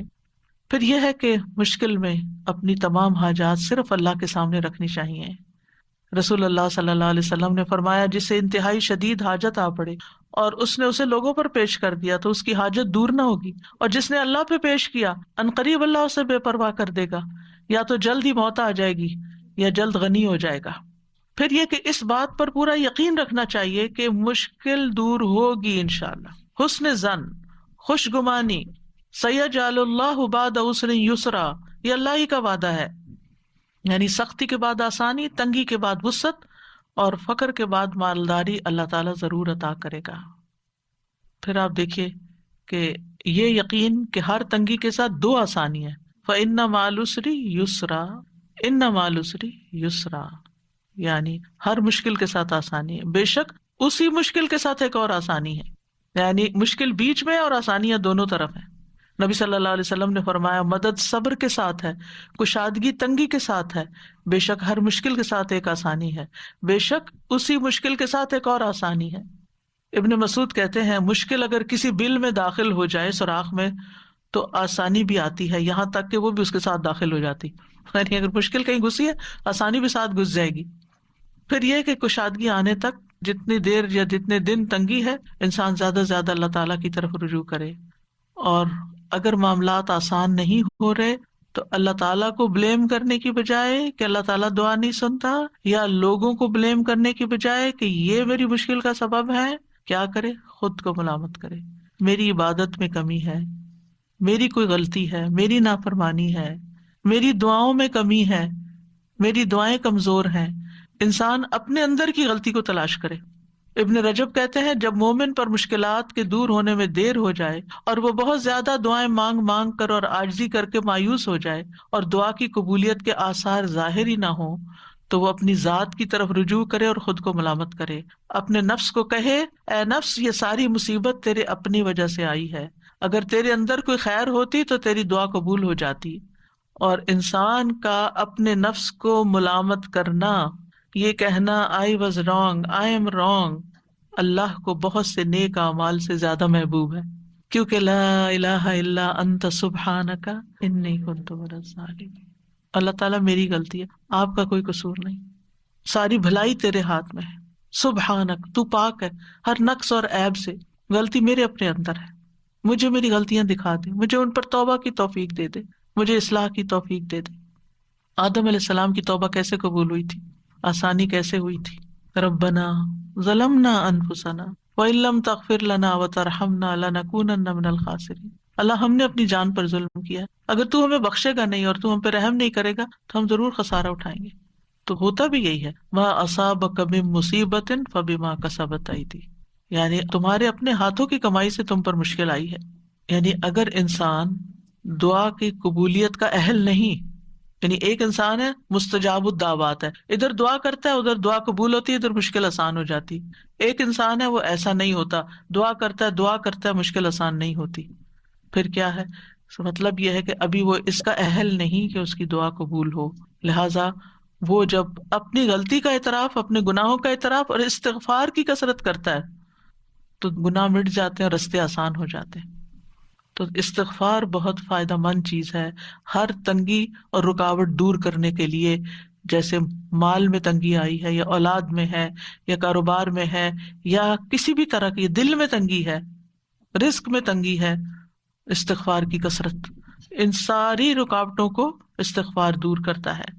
اور پھر خاص طور پر صدقہ و خیرات، لوگوں کو دینا، لوگوں پر احسان کرنا، لوگوں کی زندگیوں کو آسان کرنا، اطاعت کے کام کرنا، یعنی صرف دل سے نہیں، یعنی زبان سے بھی اور عمل سے بھی۔ اب مثلا دوسروں کی زندگی آپ کیسے آسان کر سکتے ہیں؟ ان کو کوئی اچھا مشورہ دے کے، ان کا کوئی کام کر کے، ان کی کوئی مدد کر کے، کیونکہ جو انسان کسی کی مدد نہیں کرتا، کسی کی خدمت نہیں کرتا، کوئی کام نہیں کرتا، نکما اور بیکار ہوتا ہے، وہ کسی کے دل میں عزت نہیں پا سکتا، وہ کسی کے دل میں جگہ نہیں بنا سکتا۔ اور جب آپ کسی کی مدد نہیں کرتے تو کوئی آپ کی مدد کب کرے گا؟ ان تنصر اللہ ینصرکم، اگر تم اللہ کی مدد کرو گے، اللہ کو تو مدد نہیں چاہیے، مطلب کیا ہے؟ اللہ کے دین کی، یا اللہ نے جہاں جہاں مدد کرنے کا کہا ہے ینصرکم، تو مدد تمہارے پاس آئے گی۔ حدیث میں آتا ہے کہ جو بندہ بندوں کی ضروریات پوری کر رہا ہوتا ہے اللہ تعالیٰ اس کی حاجتیں پوری کر دیتا ہے۔ لیکن اگر ہم سستی کا شکار ہوں اور اگر ہم صرف اپنی ہی دنیا میں کھوئے رہیں اور بندوں کے لیے خیر اور بھلائی کا باعث نہ بنے تو زندگی تنگ ہونے لگتی ہے۔ اور پھر نماز اور صبر کے ذریعے مدد حاصل کرنا، ہمت کرنا اور صبر کرنا۔ وَاصْبِرْ عَلَىٰ مَا أَصَابَكَ إِنَّ ذَلِكَ مِنْ عَزْمِ الْأُمُورِ، صبر کے نتیجے میں تکلیفیں دور ہو جاتی ہیں۔ ابن قیم کہتے ہیں 3 چیزیں انسان کو آزمائش پر صبر کرنے پر آمادہ کرتی ہیں۔ نمبر 1 یہ کہ انسان اچھے بدلے کو ذہن میں رکھے، یعنی تکلیف کیسے آسان ہوگی کہ انسان سوچو میرے لیے اجر ہی اجر ہے، جتنی دیر یہ تکلیف ہے دل خوش ہو جائے گا اس کا۔ دوسرا یہ کشادگی کی روح کا انتظار کرنا، یعنی تکلیف میں کشادگی کے انتظار میں کہ ابھی کھل جاتا ہے رستہ، ابھی مثلا آپ ٹریفک جام میں پھنس گئے تو بجائے اس کے کب کھلے گا، پتہ نہیں کتنے گھنٹے لگیں گے، نیگیٹو سوچنے کے بجائے بس ابھی ہوگا، اس وقت سے میں کوئی فائدہ اٹھا لوں، کچھ پڑھ لوں، کچھ ذکر کر لوں، ایک صورت ہی یاد کر لیتی، آپ دیکھیں گے آپ کو یاد ہی نہیں رہے گا کہ راستہ بند تھا، کھل جائے گا، اللہ کو پکارنے لگیں گے آپ۔ اور تیسرا یہ کہ مصیبت کو 2 چیزوں سے دور کرنا، یعنی بندہ اپنے اوپر اللہ کی نعمتوں کو شمار کرے، اور اگر وہ انہیں گننے اور شمار کرنے سے عاجز آ جائے گا تو وہ مصیبت اس پہ آسان ہو جائے گی جس میں وہ مبتلا ہے، کیونکہ وہ اتنی ہی نعمتیں یاد کر لے گا کہ وہ کہے گا یہ کیا مشکل ہے۔ پھر قرآن سے تعلق جوڑنا۔ ابن قیم کہتے ہیں کسی نیک آدمی سے کہا گیا ہم روزانہ کتنا قرآن پڑھیں؟ انہوں نے کہا اتنا پڑھو جتنی آپ خوش نصیبی اور سعادت چاہتے ہو، یعنی جتنی خوش نصیبی چاہتے اتنا پڑھتے جاؤ۔ بعض مفسرین کہا کرتے تھے جنہوں نے قرآن کی تفسیریں لکھی ہیں، ہم قرآن پڑھنے میں مشغول ہوئے تو ہمیں دنیا میں برکات اور خیرات نے ڈھانپ لیا، کیونکہ قرآن جو ہے وہ ہیلنگ بھی کرتا ہے، قرآن شفا ہے۔ پھر مشکل حالات میں جزا فضا نہیں کرنی، رونا دھونا نہیں، فضول باتیں نہیں کرنی، چڑچڑا پن نہیں ظاہر کرنا۔ رسول اللہ صلی اللہ علیہ وسلم نے فرمایا 2 آوازیں دنیا اور آخرت میں ملعون ہیں، نعمت ملنے پر گانا بجانا یعنی میوزک اور یہ سب کچھ، اور مصیبت کے موقع پر جزا فضا کرنا، رونا، حال دعائی، چیخ چلانا، یہ سب۔ پھر آپ دیکھیے کہ بندوں سے شکوہ نہیں کرنا۔ کیا ہوتا ہے مشکل ہوتی، اس کو سنا کہانی، اس کو سنا، اس کو سنا، اور اس سے کیا ہوتا ہے وہ وقتی طور پہ انسان کو تھوڑے سے کتارسس محسوس ہوتا ہے، دعا میں کمی آ جاتی ہے۔ جب دل بھرے اور دعا کثرت سے کرے تو وہ زیادہ فائدہ مند ہے۔ رسول اللہ صلی اللہ علیہ وسلم فرماتے ہیں کہ اللہ تعالیٰ نے فرمایا جب میں اپنے مومن بندے کو آزماتا ہوں اور وہ تیمارداری کرنے والوں کے سامنے میرا شکوہ نہیں کرتا، یعنی بیمار ہوتا ہے تو اللہ کی شکایت نہیں کرتا، تو میں اس کو اپنی قید سے آزاد کر دیتا ہوں، اس کے پہلے گوشت کے عوض بہترین گوشت عطا کرتا ہوں، اور اس کے پہلے خون کے بدلے بہترین خون عطا کرتا ہوں، اور وہ اثر نو پھر عمل کرنا شروع کر دیتا ہے۔ پھر مشکل حالات میں کمزوری نہیں دکھانی چاہیے، کمزور نہیں پڑنا چاہیے مشکل کے آگے، کیونکہ اللہ والے ایسے ہی ہوتے ہیں۔ وَكَأَيٍّ مِّن نَّبِيٍّ قَاتَلَ مَعَهُ رِبِّيُّونَ كَثِيرٌ فَمَا وَهَنُوا لِمَا أَصَابَهُمْ فِي سَبِيلِ اللَّهِ وَمَا ضَعُفُوا وَمَا اسْتَكَانُوا، نہ وہ کمزور پڑے، نہ ہمت ہاری، نہ دبے، اور اللہ صبر کرنے والوں سے محبت کرتا ہے۔ پھر یہ کہ تکلیف کے وقت بھی نعمتوں پہ نظر رکھ کے ان کا شکر ادا کرتے جانا، یعنی بجائے اس کے کہ تکلیف کا ذکر کرتے رہنا، اس کی بجائے اللہ نے یہ بھی دیا، اللہ نے یہ بچایا، اللہ نے یہ احسان کیا ہے، اس کا زیادہ ذکر کرنا۔ مثلا کسی کا کوئی فوت ہو گیا، کچھ لوگوں کے پاس آپ تعزیت کے لیے جاتے ہیں نا تو وہ بہت مایوسی کی باتیں کرتے رہتے ہیں کہ چلا گیا، اس کا کیا ہوگا، فلاں کیا ہوگا، فلاں فلاں فلاں۔ کچھ لوگوں کے پاس آپ جاتے ہیں تعزیت کے لیے، وہ اتنی پازیٹیو باتیں کر رہے ہوتے ہیں اور وہ اچھے وقت کو یاد کرتے ہیں، وہ نعمتوں کو یاد کرتے ہیں جو کٹھے ٹائم سپینڈ کیا، جو کٹھے کام کیے، جیسے کسی کا بچہ چلا گیا، شوہر چلا گیا یا کوئی اور، تو بہت مثبت باتیں کرتے ہیں۔ اس سے کیا ہوتا ہے، اپنے دل کو بھی ٹھہراؤ ملتا ہے اور دوسروں کو بھی جو آنے والے ہیں ان کو بھی ایک امید ملتی ہے اور ان کو ایک سبق ملتا ہے کہ یہ کیسا اللہ کا شکر گزار بندہ ہے۔ اللہ تعالیٰ کا فرمان ہے لئن شکرتم لازیدنکم، تم شکر ادا کرو گے اور نعمتیں دوں گا، اور اگر تم نے ناشکری کی تو جو ہے وہ بھی چلی جائیں گی۔ مصیبت پہ 4 باتوں پہ شکر کرنا چاہیے، کوئی مصیبت اور تکلیف ہو تو 4 چیزوں پہ شکر۔ نمبر 1، شرح کہتے ہیں جب مصیبت لاحق ہوتی ہے مجھے تو میں اس پہ 4 بار اللہ کا شکر ادا کرتا ہوں۔ میں اس بات پہ شکر ادا کرتا ہوں کہ مجھے اس سے بڑی مصیبت لاحق نہیں ہوئی، اس سے بڑی بھی ہو سکتی تھی۔ میں اس بات پہ شکر ادا کرتا ہوں کہ اس نے مجھے صبر عطا کیا، یعنی اللہ نے مجھے صبر دیا، اس پہ بھی شکر۔ پھر کہتے ہیں میں اس بات پہ اللہ کا شکر ادا کرتا ہوں کہ اس نے مجھے انا للہ و انا الیہ راجعون کہنے کی توفیق عطا کی، کیونکہ اس طرح میں ثواب کی امید رکھتا ہوں۔ اولئک علیہم صلوات من ربہم ورحمہ واولئک هم المہتدون، ساتھ ہی اللہ تعالیٰ کی طرف سے بشارتیں ہیں۔ میں اس بات پر شکر ادا کرتا ہوں کہ یہ مصیبت میرے دین میں واقع نہیں ہوئی۔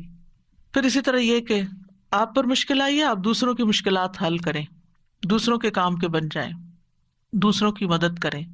جس نے کسی مومن سے دنیا کی تکلیفوں میں سے کسی تکلیف کو دور کیا، اللہ اسے قیامت کے دن کی تکلیفوں میں سے کسی تکلیف کو دور کر دے گا۔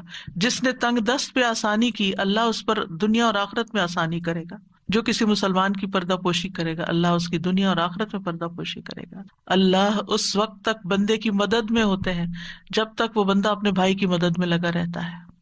پھر دعاؤں کی کثرت، فرمایا لوگوں میں سب سے عاجز وہ ہے جو دعا میں عاجز ہے، دعا نہیں کرتا۔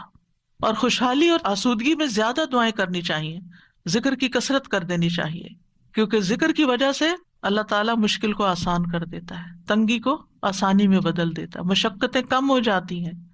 جب کسی مشکل کام پر اللہ کا نام لیا جاتا ہے تو وہ مشکل آسان ہو جاتی ہے، کسی مشقت پر اللہ کا ذکر کیا جاتا ہے تو مشقت آسان ہو جاتی ہے، کسی سختی پر اللہ کا ذکر کیا جاتا ہے تو وہ زائل ہو جاتی ہے، کسی تکلیف پہ اللہ کا ذکر کیا جاتا ہے تو وہ ختم ہو جاتی ہے۔ اللہ کا ذکر کرنا غم اور پریشانی دور کرنے کا ذریعہ ہے، ذکر کی کثرت کریں۔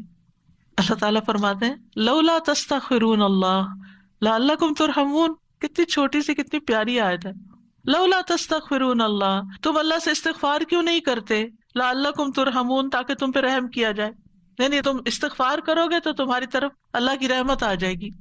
اور تنگی کیسے پیدا ہوتی ہے؟ انسان کے گناہوں کی وجہ سے، اپنے ہی اعمال کی وجہ سے، یا پھر اللہ کے ذکر سے روگردانی کی وجہ سے۔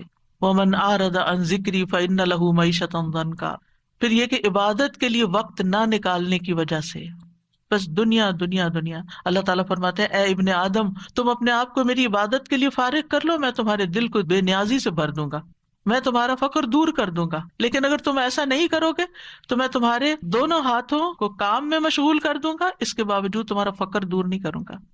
جو شخص صرف دنیا کی فکر کرتا ہے اس کے معاملات سلجھنے کی بجائے بگڑنا شروع ہو جاتے ہیں۔ یعنی اگر آپ سب کچھ چھوڑ کر صرف دنیا سنوارنے کے پیچھے لگ جائیں تو وہ نہیں سنورے گی۔ جب دل میں ایک فقر اور ایک پریشانی لگ جائے گی تو ڈھیروں چیزیں بھی آپ کے دائیں بائیں ہوں تو آپ کو نظر نہیں آئیں گی۔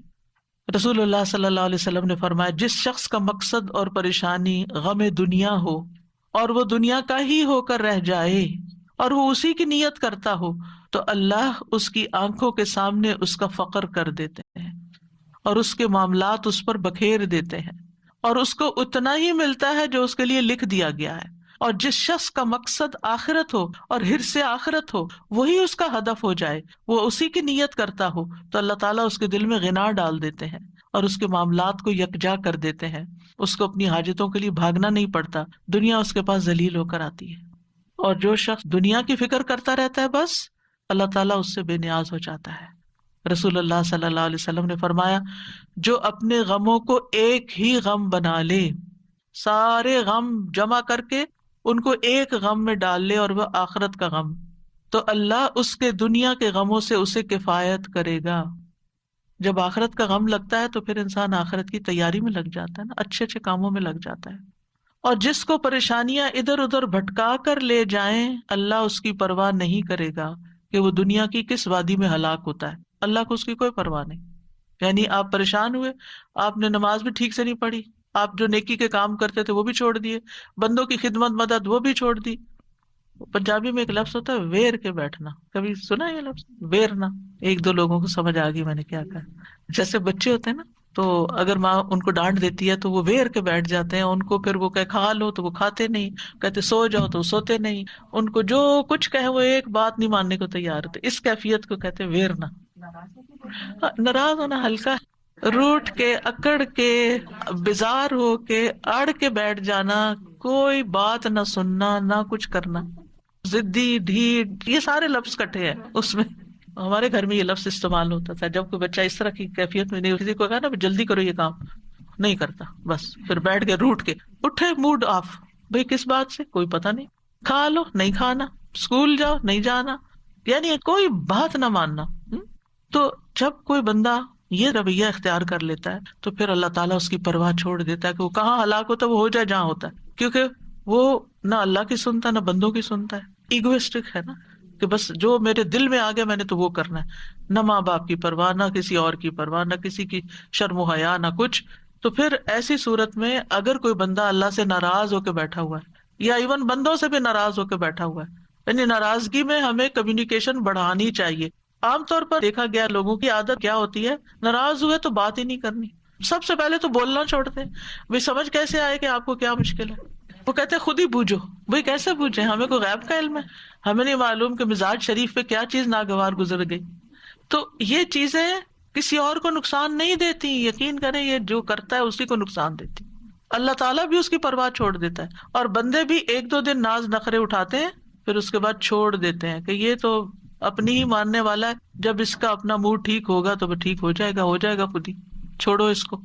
تو اپنے اس خول سے باہر نکلنا ہے، انا سے باہر نکلنا ہے، اپنی غلطی ڈھونڈنی ہے۔ اس طرح کی جو کیفیات میں اصل میں شیطان کی طرف سے آتی ہیں، اور شیطان انسان کا سب سے بڑا دشمن ہے۔ وَأَمَّا مَن بَخِلَ وَاسْتَغْنَى، یہ اس کی ایک تفسیر ہے۔ وَكَذَّبَ بِالْحُسْنَى، نیکی کی بات، کوئی مشورہ، کوئی نصیحت سب جھٹلا دی۔ فَسَنُيَسِّرُهُ لِلْعُسْرَى، ہم اس کے لیے اور مشکل پیدا کریں گے۔ تو ہمیں آخر میں دعائیں بھی مانگنی چاہیے۔ کون سی دعائیں فائدہ دیتی ہیں؟ ایک تو یہ ہے سورۃ کہف والی جو میں نے سب سے پہلے بتائی، ربنا آتنا من لدنک رحمتا وہیئ لنا من امرنا رشدا۔ پھر اس کے بعد رب اشرح لی صدری ویسر لی امری۔ خاص طور پر جب کوئی کام مشکل ہو جائے نا تو یہ دعا پڑھ کے ویسر لی امری ویسر لی امری ویسر لی امری، تکرار کے ساتھ، اصرار کے ساتھ اپنا وہ معاملہ سامنے رکھ کے اللہ میرا یہ کام آسان کر دے۔ اور شرح صدر کیا ہوتا ہے؟ اے اللہ میرے سینے کو نور سے بھر دے، ایمان سے بھر دے، حکمت سے بھر دے، کیونکہ مشکل وقت میں ان سب چیزوں کی بڑی ضرورت ہوتی ہے۔ ایمان سے ہی مقابلہ کیا جا سکتا ہے مشکلات کا، ایمان ہوتا ہے تو تکلیفیں بھی برداشت ہو جاتی ہے، صبر بھی آ جاتا ہے۔ اور پھر یہ کہ میرا وہ کام، وہ راستہ میرے لیے آسان کر دے کہ جس سے میں چل کے تیری طرف آ جاؤں، تیرا بن جاؤں، اور اس راستے کی جو سختیاں اور مشکلات ہیں وہ میرے لیے آسان کر دے۔ پھر لا الہ الا انت سبحانک انی کنت من الظالمین۔ رسول اللہ صلی اللہ علیہ وسلم نے فرمایا، کیا میں تمہیں ایسی چیز نہ بتاؤں کہ جب تم میں سے کسی آدمی کو رنج و الم اور دنیا کی آزمائشوں میں سے کوئی آزمائش آئے تو وہ اس دعا کو پڑھے تو اس کی تکلیف دور ہو جائے گی۔ تو آپ سے کہا گیا کیوں نہیں؟ آپ نے فرمایا وہ مچھلی والے کی دعا ہے، لا الہ الا انت سبحانک انی کنت من الظالمین۔ اللہ غلطی میری اپنی ہے، میرا قصور ہے، تو مجھے معاف کر دے اور اس مشکل کو آسان کر دے۔ اللہ اللہ ربی لا اشرک بہ شیئا، شرک سے بیزاری اور برات کا اعلان۔ رسول اللہ صلی اللہ علیہ وسلم نے فرمایا، جس کو کوئی پریشانی یا غم یا بیماری یا سختی لاحق ہو، پریشانی، غم، بیماری، سختی، اور وہ یوں پڑھے اللہ ربی لا شریک لہ، ایک یہ ورژن ہے اللہ ربی لا شریک لہ، اور ایک ہے اللہ اللہ ربی لا اشرک بہ شیئا، تو وہ تکلیف اس سے دور کر دی جائے گی۔ پھر دعا ہے اللہم لا سہل الا ما جعلتہ سہلا وانت تجعل الحزن سہلا اذا شئت. اے اللہ کوئی کام آسان نہیں مگر جسے تو آسان کر دے، اور جب تو چاہتا ہے مشکل کو آسان کر دیتا ہے. اللہ کے لیے تو کچھ مشکل نہیں، مشکل ہمارے لیے ہے، تو اللہ تعالیٰ آپ اس مشکل کو آسان کر دیں، یعنی آپ اس سختی کو نرمی میں بدلیں گے، آسانی کر دیں گے تو ہی آسانی ہو. یہ دعا حزن اور حزن دونوں طرف سے پڑھی جاتی. حزن غم کو کہتے ہیں اور حزن سختی کو کہتے ہیں. پھر ابو موسیٰ رضی اللہ عنہ کی دعا ہے، جب وہ نماز سے فارغ ہوتے تو کہتے اللہم اغفر لی ذنبی ویسر لی امری وبارک لی فی رزقی. کتنی خوبصورت دعا ہے، نماز کے بعد پڑھتے تھے وہ. یہ صحابی کی دعا ہے، نبی صلی اللہ علیہ وسلم کی نہیں، لیکن بڑی خوبصورت دعا ہے. اے اللہ میرے گناہ معاف کر دے، میرے معاملے کو آسان کر دے، یعنی ہر نماز کے بعد جو معاملہ آپ کو پریشان کر رہا ہے، اور میرے رزق میں برکت عطا کر دے. پھر لا الہ الا اللہ الحلیم الکریم، لا الہ الا اللہ العلی العظیم، لا الہ الا اللہ رب السماوات السبع ورب العرش العظیم. ابن عباس کہتے ہیں نبی صلی اللہ علیہ وسلم نے فرمایا یہ کلمات ہیں جن سے کشادگی ہو جاتی ہے، آسانی ہو جاتی ہے. ان میں کیا ہے؟ صرف اللہ سبحانہ و تعالیٰ کی تعریف اور اللہ کی صفات بیان ہوئی. توحید کا اقرار ہے، الحلیم الکریم کے واسطے سے دعا ہے. پھر توحید کا اقرار ہے، پھر العلی العظیم کے واسطے سے دعا ہے، پھر توحید کا اقرار ہے، پھر ربوبیت کے واسطے سے دعا ہے، پھر رب السماوات السبع اور رب العرش العظیم. بس انسان پریشان ہوتا ہے نا تو سمجھ بھی نہیں آتی مانگے کیا کہیں، تو اس طرح اللہ کا ذکر شروع کر دینا چاہیے. پھر ہے اللہم احسن عاقبتنا فی الامور کلہا واجرنا من خزی الدنیا وعذاب الآخرہ. اے اللہ ہمارے تمام معاملات کا انجام اچھا کر دے اور ہمیں دنیا کی رسوائی اور آخرت کے عذاب سے محفوظ رکھ. تو یہ سارے معاملات میں آسانی اور انجام کی خوبصورتی کی دعا ہے. پھر ہے اللہم انی اعوذ بک من ضیق الدنیا وضیق یوم القیامہ. اے اللہ بے شک دنیا کی تنگی سے اور قیامت کے دن کی تنگی سے میں تیری پناہ چاہتا ہوں. پھر ایک اور بہت خوبصورت دعا ہے. ابن عمر کہتے ہیں ایسا کم ہی ہوتا کہ رسول اللہ صلی اللہ علیہ وسلم کسی مجلس سے اپنے صحابہ کے لیے یہ دعا کیے بغیر اٹھے ہوں. اللہم اقسم لنا من خشیتک ما تحول به بیننا وبین معاصیک ومن طاعتک ما تبلغنا به جنتک ومن الیقین ما تہون به علینا مصیبات الدنیا، یا دوسرے ورژن میں مصائب الدنیا، ومتعنا باسماعنا وابصارنا وقوتنا ما احییتنا واجعلہ الوارث منا واجعل ثأرنا علی من ظلمنا وانصرنا علی من عادانا ولا تجعل مصیبتنا فی دیننا ولا تجعل الدنیا اکبر ہمنا ولا مبلغ علمنا ولا تسلط علینا من لا یرحمنا. اے اللہ ہم میں اپنا خوف اتنا تقسیم کر دے کہ وہ ہمارے اور ہمارے گناہوں کے درمیان حائل ہو جائے. اور یہاں خشیت کی بات کی گئی ہے جو علم سے آتی ہے، جو خوف علم کی وجہ سے پیدا ہوتا ہے، کہ اللہ ہمیں ایسا علم عطا کر اور اس علم کے ساتھ ایسا اپنا ڈر دے کہ ہم گناہوں سے بچ جائیں، کیونکہ گناہ مصیبتیں لاتے ہیں. اور اپنی فرما برداری اتنی تقسیم کر دے کہ وہ ہمیں تیری جنت تک پہنچا دے، کیونکہ اطاعت کے کام ہی انسان کو جنت تک لے جاتے ہیں.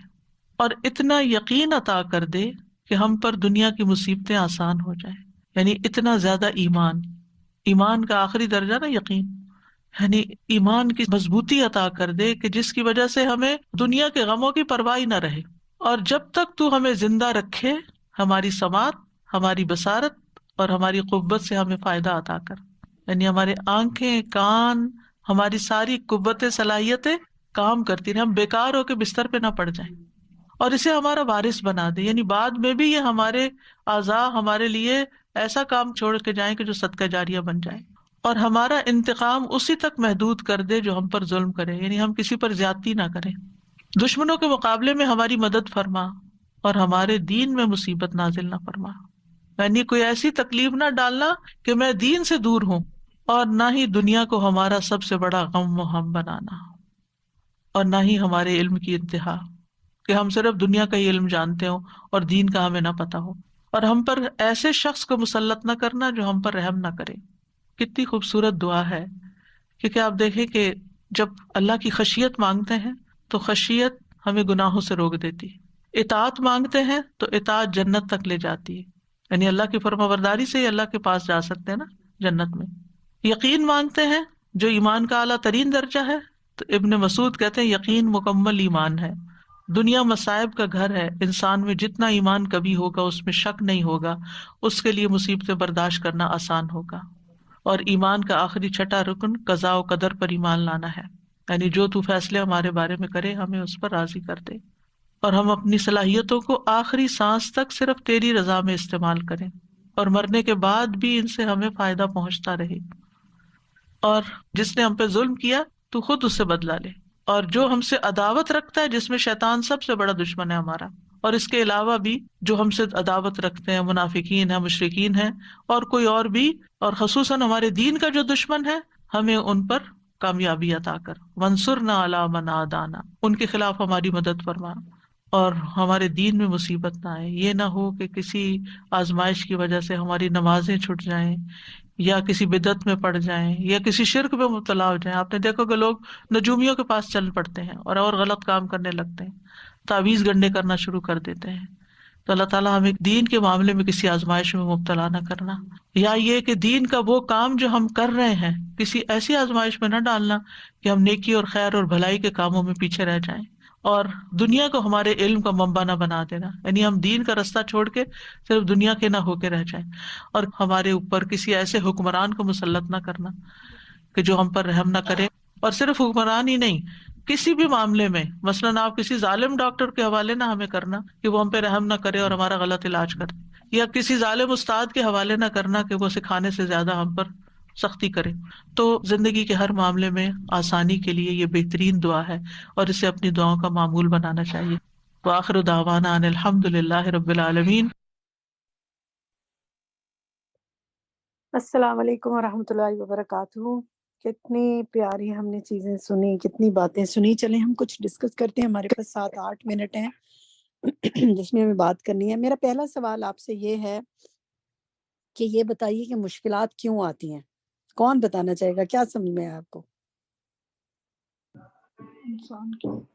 جی السلام بریرہ علیکم. آپ میں بتائیے. جی بریرہ ٹیچر، مشکلات اس لیے آتی ہیں، وہ انسان کو کے ایمان کی آزمائش کو اللہ تعالیٰ انسان کے ایمان کو آزمانے کے لیے اس پہ مشکلات بھیجتا ہے. جتنا زیادہ ایمان ہوتا ہے اتنی زیادہ مشکلات بھیج کے اس کے چلے ایمان کا ٹیسٹ کرتے ہیں ایمان اللہ. کا ٹیسٹ ہے، ٹھیک ہے. زین الدین شاہ آپ کیا کہتی ہیں؟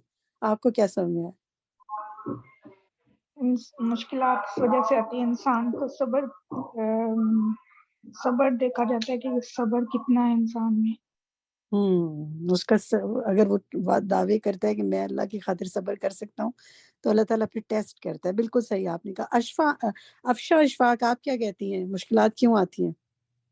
جی السلام علیکم. رسول اللہ صلی اللہ علیہ وسلم کی حدیث کے مطابق کہ اللہ تعالیٰ جس کے ساتھ بھلائی کا ارادہ کرتا ہے اسے مصیبت میں مبتلا کر دیتا ہے. تو میری نظر میں یہی ہے کہ اللہ تعالیٰ اپنے سے قریب جس کو کرنا چاہتا ہے، اس کا ایمان ٹیسٹ کرنا چاہتا ہے، تو اس کے ساتھ بھلائی کا ارادہ ایکچولی ہوتا ہے، تو اس لیے مصیبتیں اور مشکلات. بالکل. اب 2 ایسپیکٹ ہو گئے نا، کہ ایک ہے کہ ہم سوچ رہے ہیں کہ صبر ٹیسٹ ہو رہا ہے، اور دوسرا دونوں باتیں ٹھیک ہے. اللہ تعالیٰ آزماتا بھی ہے اور اللہ تعالیٰ قریب بھی کرتا ہے اس آزمائش کے ذریعے. بالکل صحیح. چلیں نیکسٹ دیکھتے ہیں. ہم کچھ دیکھتے ہیں، پھر ہم آخر میں اگر ہوا تو آپ سے ریفلیکشن لیں گے. یہ خالی جگہ پر کرنی ہے جناب. کون کرے گا آپ میں سے؟ کمل آپ کریں گی؟ یہ جو اسکرین پہ آپ کو جی جی السلام علیکم. سب سے پہلے ہے حضرت موسیٰ علیہ السلام کے لیے فرعون کی آزمائش، اور حضرت نوح علیہ السلام کے بیٹے حضرت ابراہیم علیہ السلام کی محبوب بیٹے سے آزمائش. حضرت اسماعیل علیہ السلام کی بات ہو رہی ہے. اور حضرت ایوب علیہ السلام کی بیماری کی صورت میں آزمائش. 2 جواب آپ کے ٹھیک ہے. حضرت یعقوب علیہ السلام ہوں گے بیٹے کی. یعقوب علیہ میں السلام. بتا دوں علیہ السلام. جی ہو گیا بتا دیا. ایک اور ساتھی نے بتا دیا یعقوب علیہ السلام. تو یہ آپ فردر بھی انشاءاللہ آپس میں یہ کوئز کر سکتے ہیں نا، اور لوگوں سے بھی پوچھیے انشاءاللہ. چلیں جی نیکسٹ دیکھتے ہیں. نیکسٹ میں آپ سے ایک سوال کا جواب آپ کو ڈسکس کرنا چاہوں گی، اس کے بعد پھر ہوم ورک کے بعد میں آپ سے ریفلیکشن لیتی ہوں آپ کے. دیکھیے ہم نے کل استخارے کے حوالے سے پڑھا تو اس میں سوالات ہمارے پاس آئے. تو ایک سوال ہم یہ دیکھ لیتے ہیں کہ مثلا کوئی اگر کہتا ہے کہ میں حج پہ جانا چاہتا ہوں، اس کے پاس زادِ راہ ہے، محرم ہے. حج ایک فرض عبادت ہے نا، اور فرض ہے، ظاہر ہے ابھی فرض حج نہیں کیا، تو کیا اس کے لیے استخارہ کرنا ہوگا؟ تو اس کا جواب یہ ہے کہ اس کے لیے استخارہ کرنے کی ضرورت نہیں ہوگی، کیونکہ جو فرض عبادات ہیں ان پر استخارہ نہیں کیا جاتا. مثلا آپ یہ رمضان آ رہا ہے تو اب آپ سوچیں کہ مجھے روزہ رکھنا چاہیے کہ نہیں رکھنا چاہیے. بھائی رکھنا چاہیے آپ کو، اس پہ کیوں استخارہ کرنا ہے؟ یا یہ کہ مجھے نماز پڑھنی چاہیے یا نہیں، ظہر کی یا عصر کی یا مغرب کی، تو پڑھنی چاہیے. اگر آپ پڑھ سکتے ہیں کیوں نہیں پڑھیں گے؟ آپ ہوش کے عالم میں ہیں، آپ نیند میں نہیں ہیں، آپ یعنی وہ جو ساکت تو نہیں ہے نا آپ پر نماز. تو ان میں استخارے نہیں کیے جاتے. ہاں نفلی عبادات میں کر سکتے ہیں آپ، یا معاملات میں بھی، مثلا اپنے والدین کی خدمت ہے، شوہر کی اطاعت ہے، گھر والوں کی ذمہ داریاں جو فرائض ہیں ان میں استخارے نہیں کیے جائیں گے. تو یہ بات اگر آپ ذہن میں رکھیں تو آپ کو بہت آسانی ہو جائے گی انشاءاللہ معاملات کو دیکھنے میں. اور فرض عبادات کو جتنی جلدی آپ ادا کر سکیں اتنا ہی بہتر ہے. مثلا حج کی بات لے لیں، ہمارے بعض لوگ ہوتے ہیں وہ آخر تک ٹالتے رہتے ہیں، شادیاں کر لیں گے، بچوں کی تعلیم ہو جائے گی مکمل، یہ کام ہو جائے گا، گھر بن جائے گا، پھر فرض حج بھی کر لیں گے. نہیں، پہلے آپ فرض عبادت کریں. زندگی کا کیا پتہ ہے، اگر وسائل ہیں پہلے وہ کر لیں، باقی کام بھی اللہ تعالیٰ کراتا رہے گا. لیکن دیکھیں کچھ کنڈیشنل چیزیں ہیں نا فرض حج کے ساتھ، مثلا زیادہ راہ ہو، پیچھے گھر میں فیملی کو دیکھنے والا کوئی ہو. اب یہ تو نہیں، یہ بھی فرض ہے کہ آپ چھوٹے بچوں کو کسی کے حوالے تو نہیں کر کے جائیں گے. اگر کوئی صحیح ٹیک کیئر کرنے والا ہے تبھی آپ جائیں گے نا. تو یہ سب چیزیں دیکھی جائیں گی اس میں. ٹھیک ہے، چلیں آگے آتے ہیں، آگے ہوم ورکس دیکھتے ہیں ہم. اچھا مزید ایک بات اور کہنا چاہوں گی، کوئی سوال آپ کا ہے کوئی حرج نہیں، آپ پوچھیں، پوری کنڈیشن لکھ کے بھیجا کریں، تو انشاءاللہ ہم کوشش کریں گے آپ کو جواب دیں یا آپ کو پھر گائیڈ کر دیں کہ آپ کہاں سے جواب لے سکتے ہیں. یہ ہوم ورکس آپ کے ساتھ شیئر کر لیتے ہیں انشاءاللہ. یہ مزید ہوم ورکس آپ کے ساتھ گروپ میں شیئر کر دیے جائیں گے سارے. اور اس کے بعد ترجمے کے لیے آگے آپ دیکھیں، یہ کل آپ نے یاد کرنا ہے، یعنی آج آپ نے یاد کرنا ہے، کل ان کا ترجمہ جتنا ہمارے پاس وقت ہو ہم سن سکیں گے. وقت ہمارے پاس ٹائٹ ہوتا ہے، جتنی ہماری کوشش ہوتی ہے سن لیتے ہیں. باقی میں نے آپ کو کہا آپ نے ایک بڈی بنانا ہے، ایک سے زیادہ بھی بنا سکتے ہیں، ان کے ساتھ شیئر کریں، ان کو سنائیں. چلیں جی، اب آپ میرے پاس 3 منٹ ہے، میں کچھ ریفلیکشنز لیتی ہوں آپ سے، پھر پول ٹائم کی طرف آئیں گے. نادرہ آپ کا ہینڈ سب سے اوپر ہے، کچھ کہنا چاہیں گی آج کے سیشن کے حوالے سے؟ السلام علیکم ورحمۃ اللہ وبرکاتہ. ماشاءاللہ ماشاءاللہ، اتنا اچھا مطلب آج کا یہ انہوں نے جو بتایا ہے، ہمارے تو مطلب ایمان تازہ ہو جاتا ہے. کئی ایسی چیزیں ہیں کہ مشکل میں ہم پریشان ہو جاتے ہیں، لیکن قرآن کے ساتھ اگر جڑ جاتے ہیں یا ایسی محفلیں ایسی مجلس ہوتی ہیں تو ہمارا بڑا لفٹ اپ ہوتے ہیں ہم لوگ. یہ جو بیماری ہے یہ بھی اللہ کی طرف سے آتی ہے، اور جو ہماری آزمائش ہے اس میں ہم لوگ اور مہذب بنتے ہیں، یا کوئی ایسی بات ہوتی ہے تو اس سے ہمارا صبر کا بھی امتحان ہوتا ہے. تو اگر ہم اللہ سے جڑے ہوئے ہیں، قرآن سے جڑے ہوئے ہیں، تو اللہ تعالیٰ ہمیں صبر بھی دیتا ہے، اور اللہ تعالیٰ سے ہم ہدایت بھی مانگتے ہیں. اللہ تعالیٰ ہمیں اینڈ تک ہماری الحمدللہ. لائف ہے دیکھیں ہماری. ہمارے پاس بہت سے لوگ اپنے معاملات اور مشکلات لے کر آتے ہیں نا، ان کو ان لیکچرز کی طرف اور باتوں کی طرف گائیڈ کیا کریں، سننے کو کہا کریں. اس سے یہ ہوگا کتنی کا آپ کاؤنسلنگ کر سکتے ہیں نا کس کی، جب تک اللہ دلوں کو نہ سنبھالے. تو اللہ سے لوگوں کو جوڑنا چاہیے. جی شبانہ آپ کیا کہتی ہیں؟ کیا سمجھ میں آئی آج خاص بات، یا کیا کہنا چاہیں گے؟ جی آج کا لیسن بہت اچھا تھا، اور ایک بات جو مجھے اچھی لگی ہے وہ یہ کہ اگر کوئی مشکل آتی ہے یا بیماری آتی ہے تو جیسے مطلب پریشان ہو جانا اس سے، جیسے میری اپنی عادت ہے کہ میں بہت جلدی پریشان ہو جاتی ہوں، بہت گھبرا جاتی ہوں. لیکن آج سے یہ سارا سن کے پتہ چلا کہ اللہ کی نعمتوں کو یاد کرنا چاہیے، کہ جب کوئی مشکل آ گئی تو پھر دیکھنا چاہیے کہ اللہ نے اور نعمتیں بھی تو کتنی دی ہیں. ان کو اگر انسان کاؤنٹ کرے تو پھر انسان کے دل کو تسلی ہوتی ہے، اور وہ مطلب پریشانی سے نکل سکتا ہے. اور اللہ پہ توکل کر کے اللہ سے دعا کرتے رہیں اور کوشش کرتے رہیں، اور نعمتیں یاد کرتے رہیں کہ اللہ نے کتنی نعمتیں دی ہیں ہمیں. انشاءاللہ اللہ تعالیٰ توفیق دے. ممتاز منتظر لاسٹ کمنٹ لے رہی ہوں، پھر پول ٹائم ہے. جی جی باجی مجھے تو بس ایک بات یہ بہت اچھی لگی، معاملات آسان نہ ہونے پر خود کو ملامت کرنا. یعنی اگر آپ آسان نہیں ہوتے ہیں تو خود کو مرمت کرتے ہیں، تو یہ کہ شاید میری دعاؤں کی میں کمزوری ہے، یا میری عبادت میں کوئی کمی آ گئی ہے، یا میری کوئی غلطی ہے، یا میں نے کوئی گناہ کر دیا ہے، تو وہ آٹومیٹکلی وہ جو مشکلات ہوتی ہیں وہ تو پھر مشکلات رہتی ہی نہیں ہیں. پھر اپنے آپ کی طرف انسان دیکھے تو پھر وہ مشکلات آسان ہو جاتی ہیں. تو پھر اللہ کا ذکر، دوسری سب سے اچھی بالکل. بات یہ لگی مجھے، اللہ کا ذکر کسی حال میں نہیں چھوڑنا. بس اللہ کا ذکر کرنا ہے، اللہ کو یاد کرنا ہے ہر وقت. دعا ہے میری آپ سب کے لیے، لا یزال لسانک رطبا من ذکر اللہ، اللہ تعالیٰ آپ کی زبان ہمیشہ اپنے ذکر سے تر رکھے. یہیں تک آج بات کرتے ہیں، انشاءاللہ کل 3:30 بجے پھر ملیں گے. اب آپ کا پول ٹائم ہے، آپ لوگوں نے انشاءاللہ دیکھنا ہے جناب اس میں آپ لوگوں نے کیا کرنا ہے. السلام علیکم ورحمۃ اللہ وبرکاتہ. Over to you Faiza. جزاک اللہ خیرا کثیرا. السلام علیکم ورحمۃ اللہ وبرکاتہ.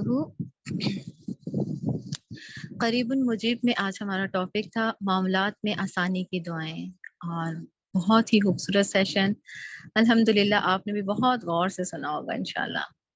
تو اب اپنے پول کی جانب بڑھتے ہیں. بسم اللہ الرحمن الرحیم. کوئز پول میں ہمارا آج کا پہلا سوال ہے، ان مع العسر یسرا. اس میں 3 آپشنز ہیں، اس کا درست جواب آپ نے بتانا ہے. یقیناً تنگی کے ساتھ آسانی ہے، یقیناً تنگی کے بعد آسانی ہے، یقیناً تنگی کے پیچھے پیچھے آسانی ہے. یہ سورہ علم نشرح کی آیت ہے، آیت 6، ان مع العسر یسرا. اس کا ترجمہ آپ نے بتانا ہے. سوال نمبر 2 ہے، فقہ میں ایک اصول ہے، المشقۃ تجلب التیسیر. اس کے 3 آپشنز ہیں ہمارے پاس. مشقت آسانی لاتی ہے، مشقت پریشانی لاتی ہے، یا مشقت مزید مشقت لاتی ہے. ٹھیک ہے، غور سے آپ نے دیکھنا ہے کہ اصول کیا بتایا گیا، المشقۃ تجلب التیسیر. سوال نمبر 3 ہے، نبی صلی اللہ علیہ وآلہ وسلم نے فرمایا، ان الدین یسر، دین آسان ہے. اس کا مطلب ہے ڈیش. اب اس کا مطلب کیا ہے؟ 3 آپشنز ہیں. دین میں اپنی مرضی کے لیے اجازت کرنے کی اجازت ہے. نمبر 2، دین کے آسان احکامات کو لے لینا چاہیے. اور نمبر 3، دین کے احکامات پر چل کر آسانی ملتی ہے. ٹھیک ہے، درست کو کلک کریں.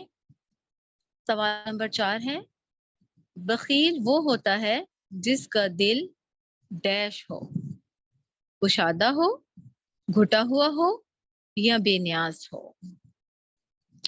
سوال نمبر 5، نبی صلی اللہ علیہ وآلہ وسلم نے فرمایا، من یرید اللہ بہ خیرا یصب منہ. اللہ جس کے ساتھ بھلائی کا ارادہ کرتا ہے اسے ڈیش.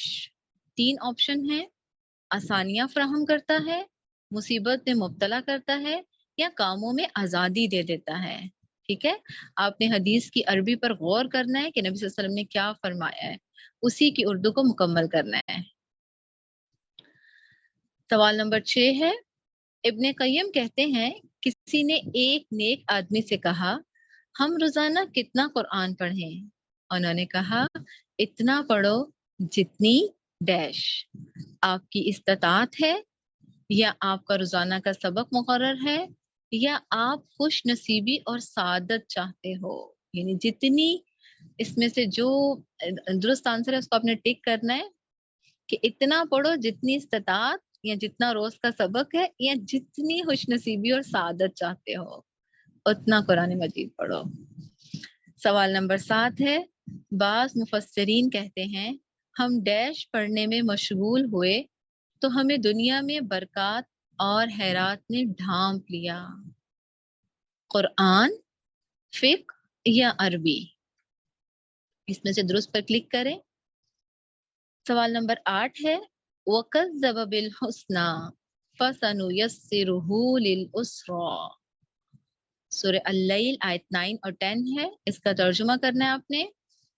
اس میں 2 آپشنز ہیں، درست پہ آپ نے ٹک کرنا ہے. نمبر 1، اور اس نے نیکی کو جھٹلایا پس ان قریب ہم اسے مشکل راستے کی آسانی دیں گے. اور اس نے برائی کو جھٹلایا پس ان قریب اسے آسان راستہ دیں گے. سوال نمبر 9 ہے، مچھلی والے کی دعا کون سی ہے؟ لا الہ الا انت سبحانک انی کنت من الظالمین، یہ دعا ہے، یا پھر اللہ اللہ ربی لا اشرک بہ شیئا. سوال نمبر 10 ہے، ابن قیم کے مطابق مصیبت کو 2 چیزوں سے دور کرنا چاہیے، بندہ اپنے اوپر اللہ کی نعمتوں کو شمار کرے اور اللہ نے اسے جو ڈیش ان کو یاد کرے. 3 آپشن ہیں، جو ماضی میں نعمتیں دی ان کو یاد کرے، یا جو موجودہ حالات دیے ان کو یاد کرے، یا ماضی میں جو مصائب دیے ان کو یاد کرے. تو اس کو کس چیز کو یاد کرنا ہے؟ مجھے امید ہے کہ آپ لوگ ساتھ جو ہے الحمدللہ اس کو اٹیمپٹ کر رہے ہیں، اور الحمدللہ 55% لوگ جو ہیں ابھی تک اس کو کر چکے ہیں. تھوڑی سی دیر اور دیکھتے ہیں تاکہ باقی لوگ بھی جو ہے اچھے سے اس کو کر کے اپنا سبمٹ کر دیں. اتنی دیر میں ہم کوئی ایک ریفلیکشن لے سکتے ہیں، بالکل صرف کچھ سیکنڈز کے لیے. کوئی اگر کوئی بات کرنا چاہے. ٹیچر وہ سوال نظر نہیں آ رہے دوبارہ. السلام آپ کو علیکم. وعلیکم السلام. جی شفق بازی آپ ان کو بتا سکتی ہیں کہ کیوں نہیں سوال نظر آ رہے؟ جی وعلیکم السلام. اس کا سمپل طریقہ یہ ہے کہ اگر آپ کو سوالات کوئی بھی نظر نہ آ رہے ہوں تو مور کے آپشنز پہ جائیں. اگر آپ اپنا نیچے پینل دیکھیں نا تو وہاں پہ 3 ڈاٹس ہوتے ہیں، اس کے نیچے مور لکھا ہوتا ہے. آپ اس پہ کلک کریں گے تو پھر آپ کو پوز ان پروگریس کا آپشن نظر آ جائے گا. آپ اس پر سمپلی کلک کریں تو سارے کویسچنز آپ کے سامنے اسکرین پر آ جائیں گے انشاءاللہ. جزاک اللہ خیر. جی چلیں الحمدللہ ہمارے پاس 75% لوگ جو ہیں وہ اس کو سبمٹ کر چکے ہیں. اب ہم اپنے ریزلٹ کی جانب بڑھتے ہیں.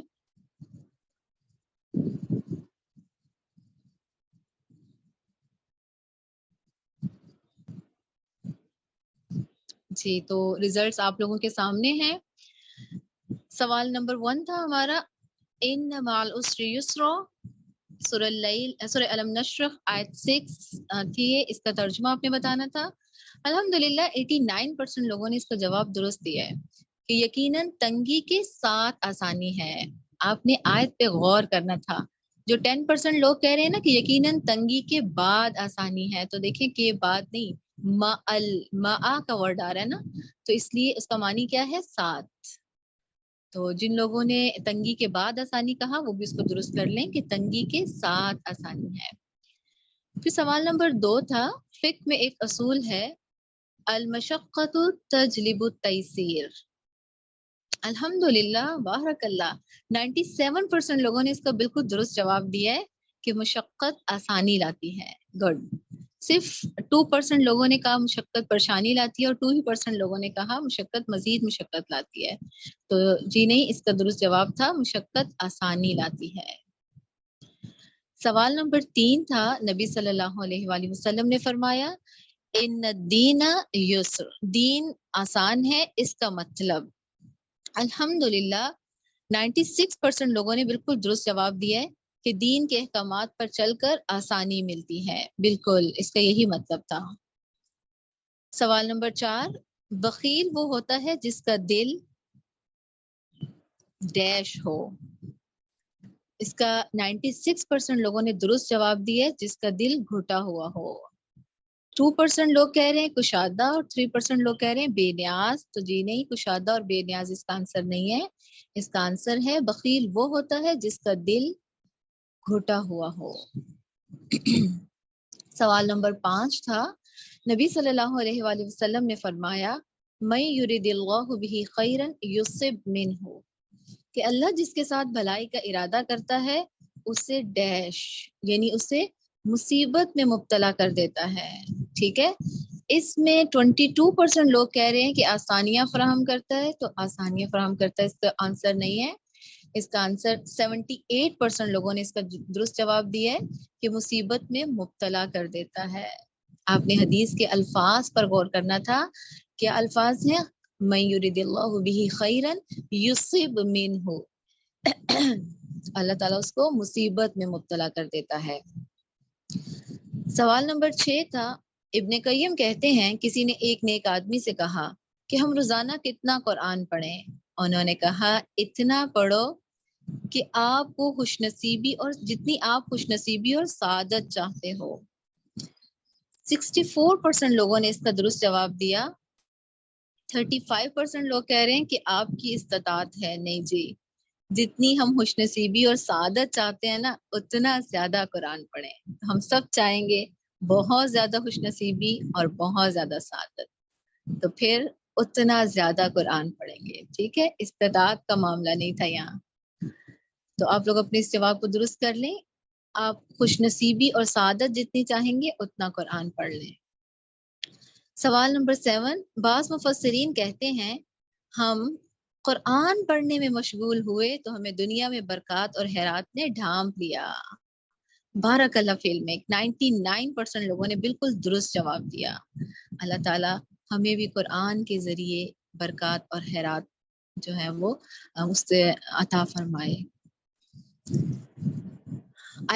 سوال نمبر 8 تھا وَقَذَّبَ بِالْحُسْنَى فَسَنُيَسِّرُهُ لِلْعُسْرَى، سورہ اللیل آیت 9 اور 10 اس کا ترجمہ کرنا تھا. 66% لوگوں نے اس کا جواب درست دیا ہے. اور اس نے نیکی کو جھٹلایا، پس عنقریب ہم اسے مشکل راستے کی آسانی دیں گے. 34% لوگوں نے اس کا جواب درست نہیں دیا، یعنی اس کا جواب یہ نہیں کہ اس نے برائی کو جھٹلایا. وَقَذَّبَ بِالْحُسْنَى، حسنہ کسے کہتے ہیں؟ نیکی کو. ٹھیک ہے، تو اس کے لیے ہمیں اس آیت کے ترجمے کو دوبارہ دیکھنا ہے انشاءاللہ. سوال نمبر 9، مچھلی والے کی دعا کون سی ہے؟ الحمدللہ 97% لوگوں نے اس کا بالکل درست جواب دیا ہے. لا الہ الا انت سبحانک انی کنت من الظالمین. کون تھے یہ مچھلی والے؟ یونس علیہ السلام، اور انہوں نے یہ دعا مچھلی کے پیٹ میں مانگی تھی. سوال نمبر 10، ابن قیم کے مطابق مصیبت کو 2 چیزوں سے دور کرنا چاہیے. بندہ اپنے اوپر اللہ کی نعمتوں کو شمار کرے. الحمدللہ 88% لوگوں نے اس کا درست جواب دیا ہے کہ اللہ نے جو اسے ماضی میں نعمتیں دی اس کو یاد کرے. ٹھیک ہے، ماضی کی نعمتوں کو یاد کرنا ہے. 9% لوگ کہہ رہے ہیں موجودہ حالات دیے اور 3% ماضی میں مصائب دیے. تو ان دونوں جو 9 اور 3% لوگ ہیں ان کا جواب درست نہیں. آپ اپنے جواب کو دوبارہ دیکھیں. اس کا رائٹ آنسر کیا ہے؟ ماضی میں نعمتیں دیں. یعنی ابن قیم کے مطابق مصیبت کو 2 چیزوں سے دور کرنا چاہیے. ایک یہ کہ بندہ اپنے اوپر اللہ کی نعمتوں کو شمار کرے، اور دوسرا اللہ نے اسے جو ماضی میں نعمتیں دی اس کو یاد کرے. یہی تک تھا. اب الحمدللہ ہمارا وقت مکمل ہو چکا ہے. انشاءاللہ کل ہم 3:30 بجے پاکستان ٹائم پر دوبارہ ملیں گے. اللہ تعالیٰ ہمارے معاملات میں آسانیاں فرمائے. وآخر دعوانا ان الحمدللہ رب العالمین. سبحانک اللہم وبحمدک اشہد ان لا الہ الا انت استغفرک واتوب الیک. السلام علیکم ورحمۃ اللہ وبرکاتہ.